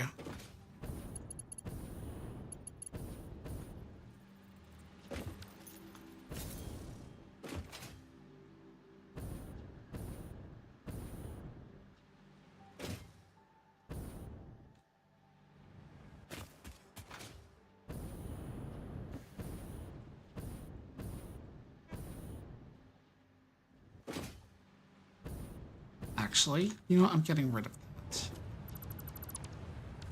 Does not need to have that. Actually, that does.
Okay, so let's get this shit under wraps. So 590 plus 50 divided by 18, 35.55555.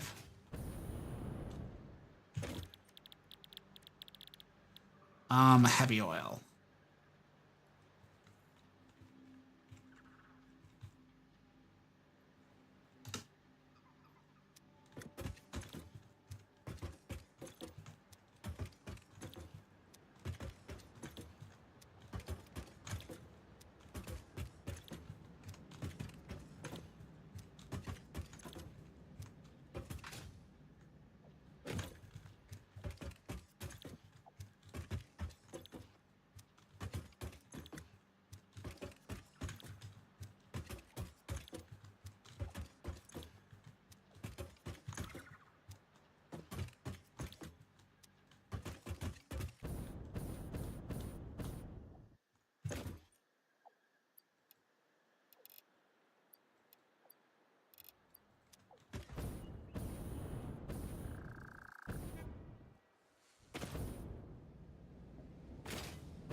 No, I don't want that there.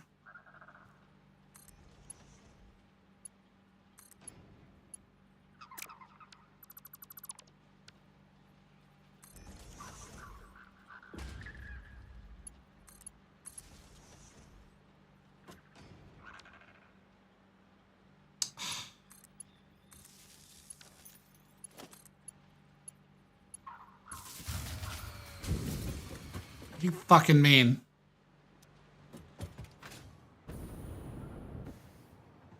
Oh no.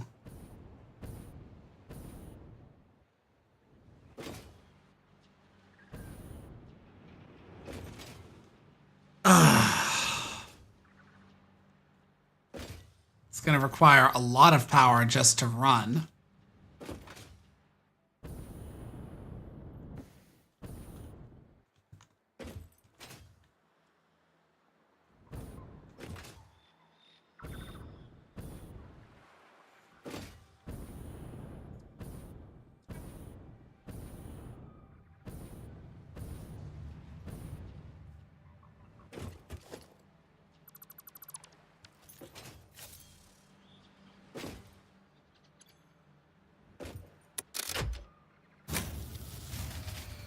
And that's going to be a problem too.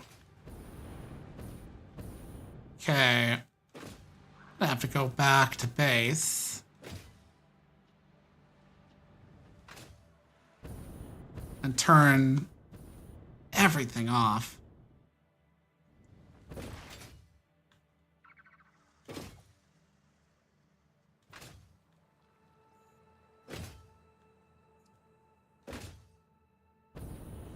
It's one of the big problems with, like, you know, getting a big, like, power plant set up like this. You know, you have to have, like, a seed production going. I was sure I had enough power for this.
That's how the power is coming into the area. It's got to continue to be connected.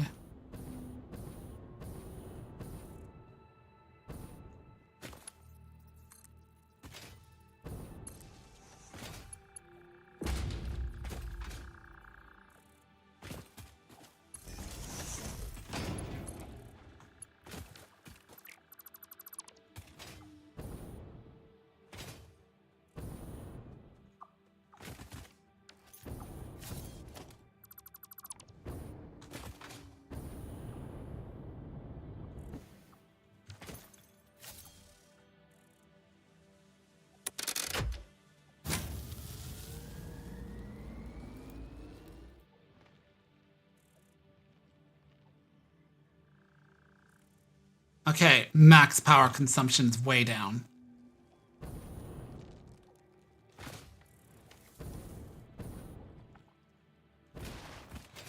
Temporary, but it's a must.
Okay. Still got power over here. That's what I was most worried that I would not have.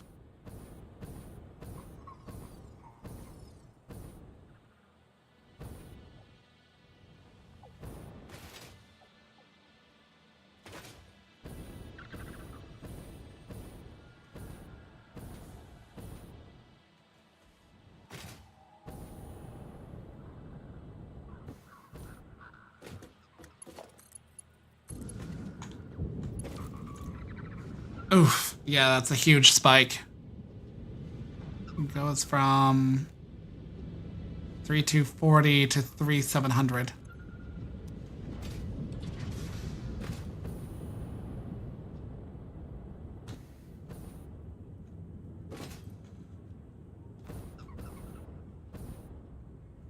Okay. Now to program in the I need to consume 50. I'm making 100 across these all.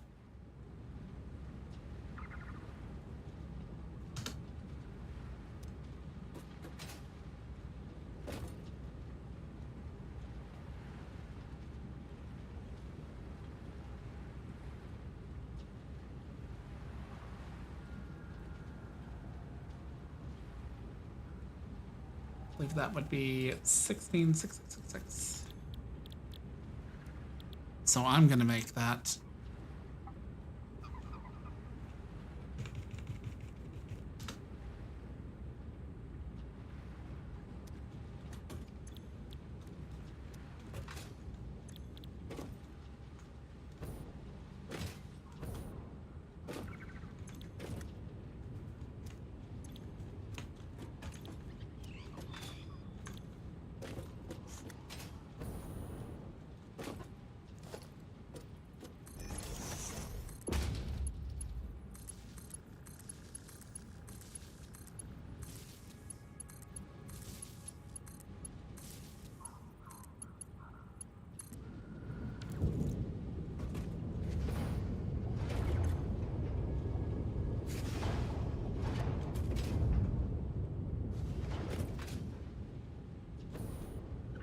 And that bumped it up. How much?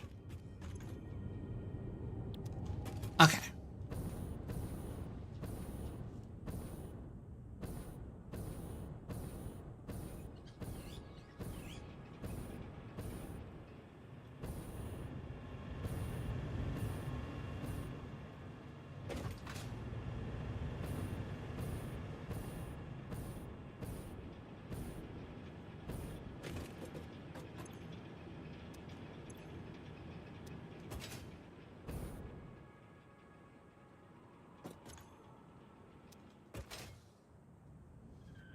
How's that flow looking?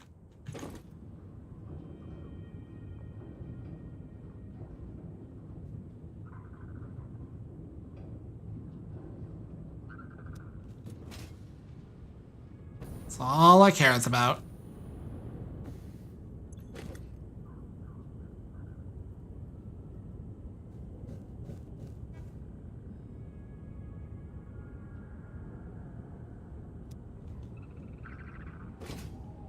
What about you? Any backups? Not looking like. Not looking like. That is a backup. Why is it that, like, son of a fucking bitch?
There we go.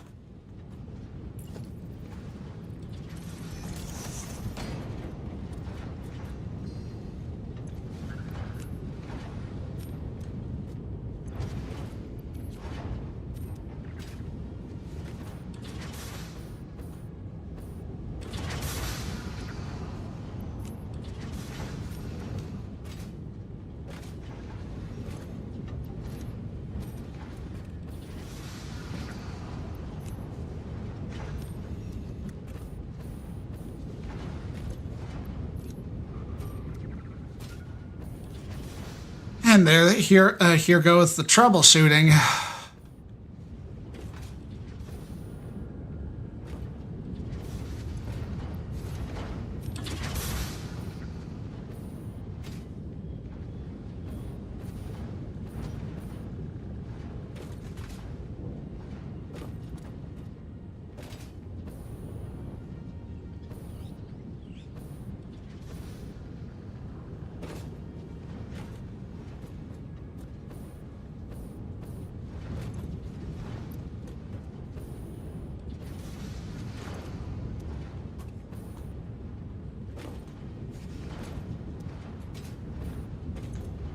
It should functionally not have anything backing it up in terms of resin.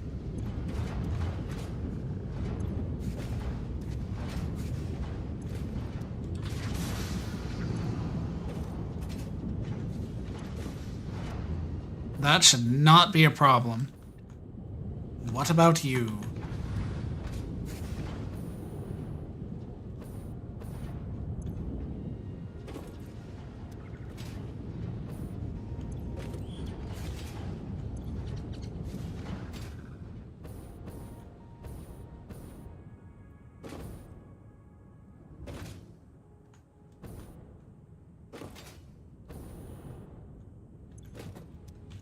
Okay, that's building up.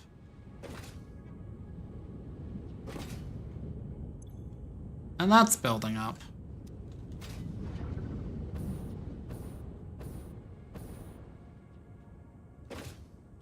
are the pipes at the far end.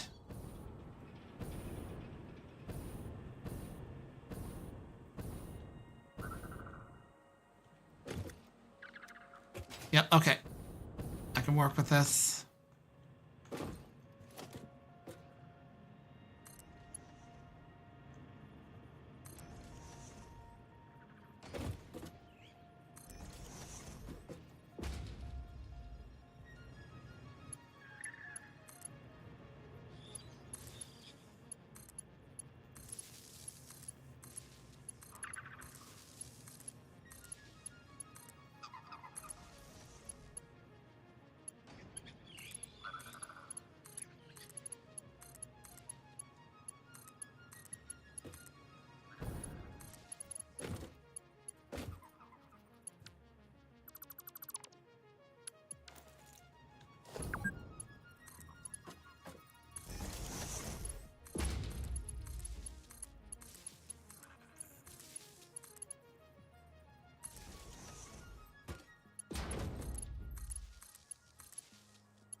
Okay, time to program this in.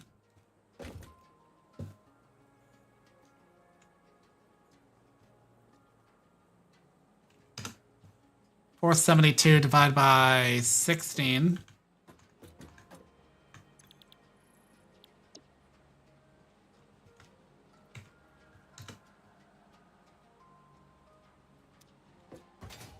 Should be 29.5.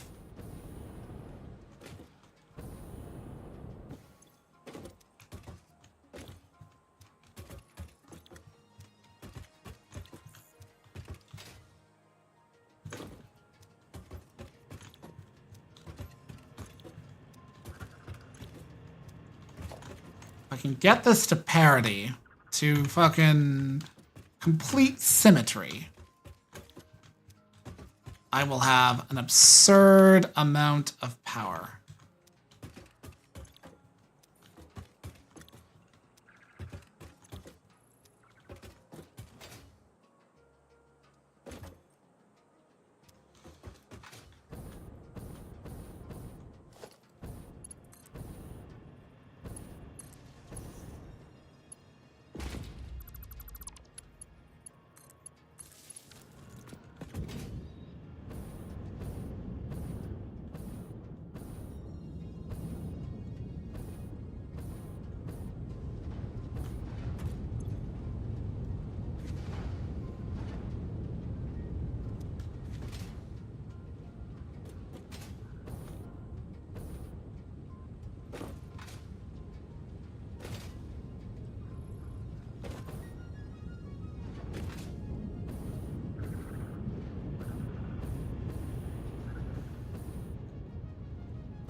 Okay.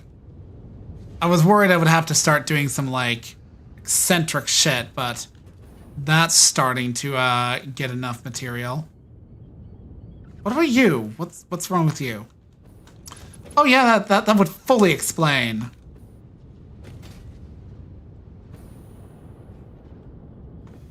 You? What's your...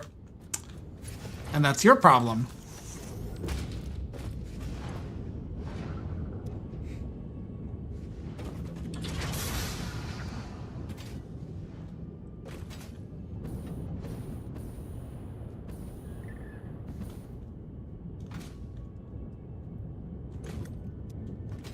Okay, now do we have build up?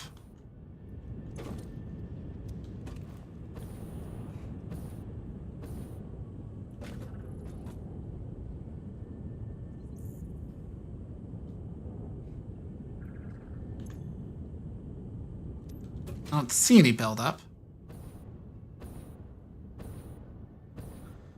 Okay, so it's looking like it's starting to run. There's no fuel in this line. There's none. Not enough.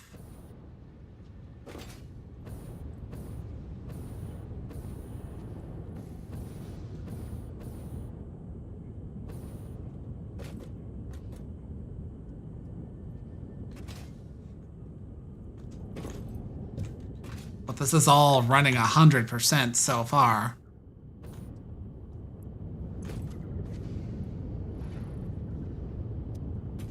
This all has fuel.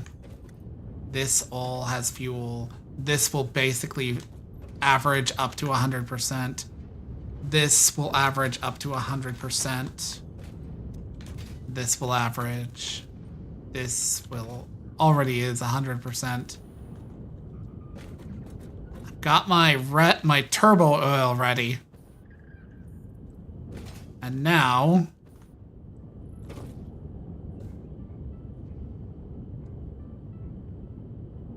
see, 472 minus 50, because that's how much turbo oil I'm going to package. Divide by 72. 5.86111111. While we're waiting for this all to pressurize.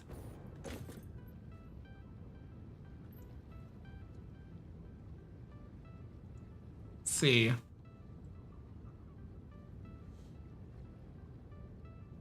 Divide by 7.5.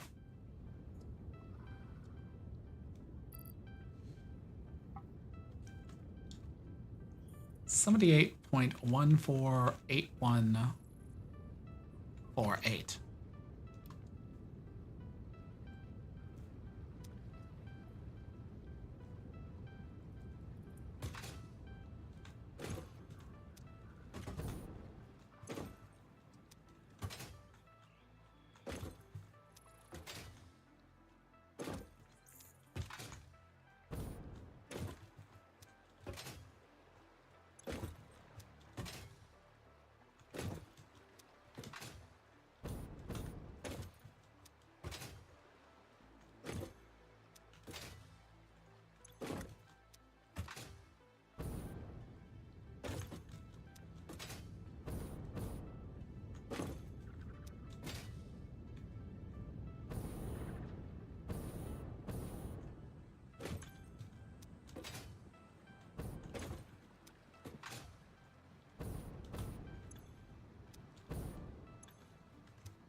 Wish I could set this en masse. Paste, damn it. Just because I clicked you by jumping on you doesn't mean.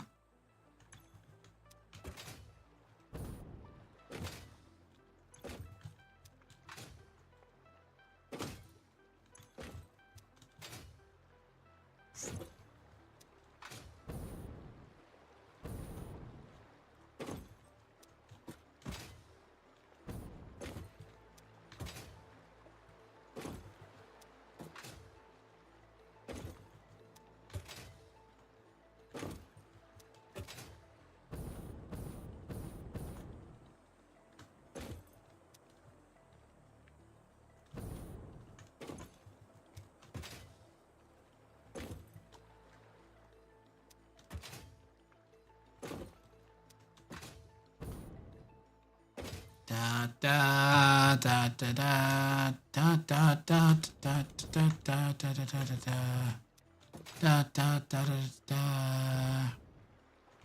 da da da da da.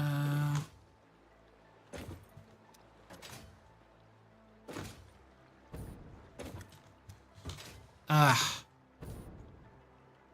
Oh my darling, oh my darling, oh my darling Clementine. You were lost and gone forever, dreadful sorry Clementine.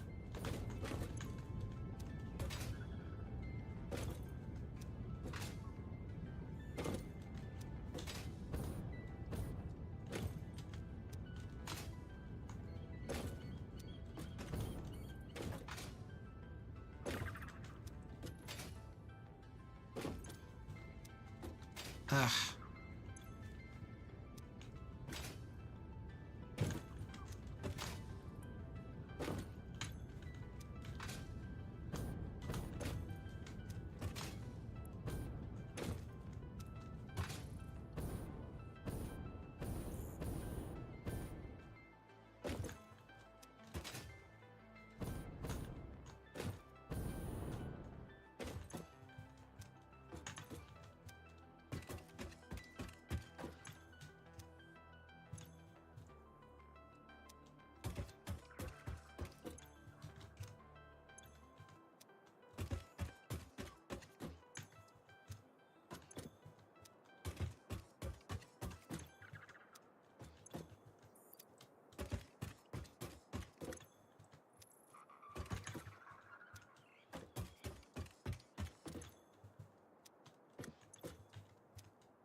Oh yeah.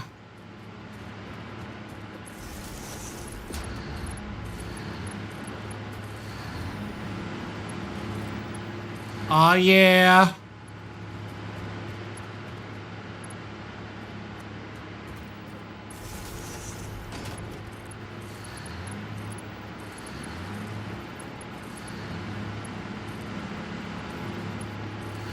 Fuck yes.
I'm gonna get this hooked up, and then, yeah, I'm probably going to raid on somebody because it's past time, and I am more than past hungry.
That is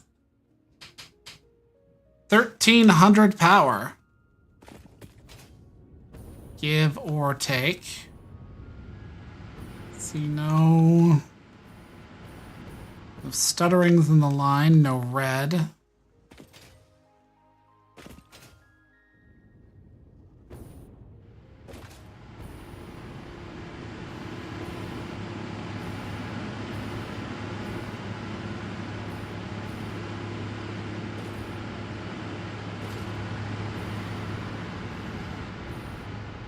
All right.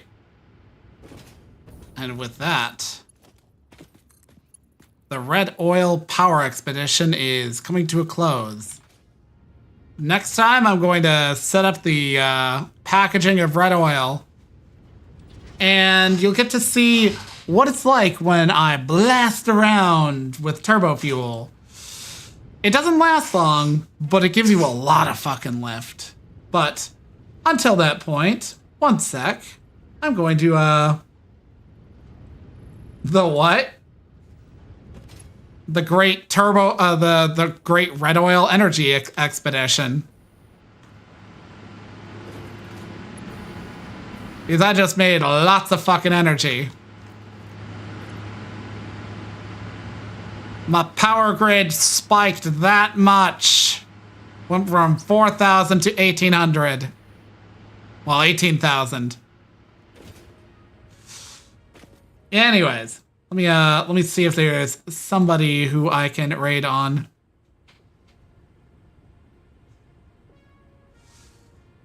Marshal Busimon. I shall raid on him.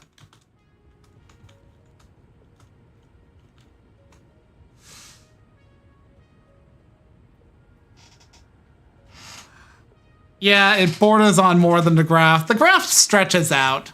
But anyways, thank you for tuning in. I will be back tomorrow with Dispatch. I'm going to continue playing that on my off days until I finish it, basically. But, yeah. You know, that was the stream. Hope you enjoyed. For those of you who tuned in and aren't regular viewers, I appreciate a follow, a like, a subscribe, but not a paid subscription. Like, you don't have to pay me bucks. Like, you know, if you like, I will never like demand you pay my content. It's not that great. I'm not that special, but I am special enough for a follow. So if you drop a follow, I'd appreciate it. Helps me out. But if not, I understand. Anyways, hope you enjoy Marshall. He's my snug muffin. He's a cutie patootie. And that is all. I've been PaladinAshe, and I am signing off.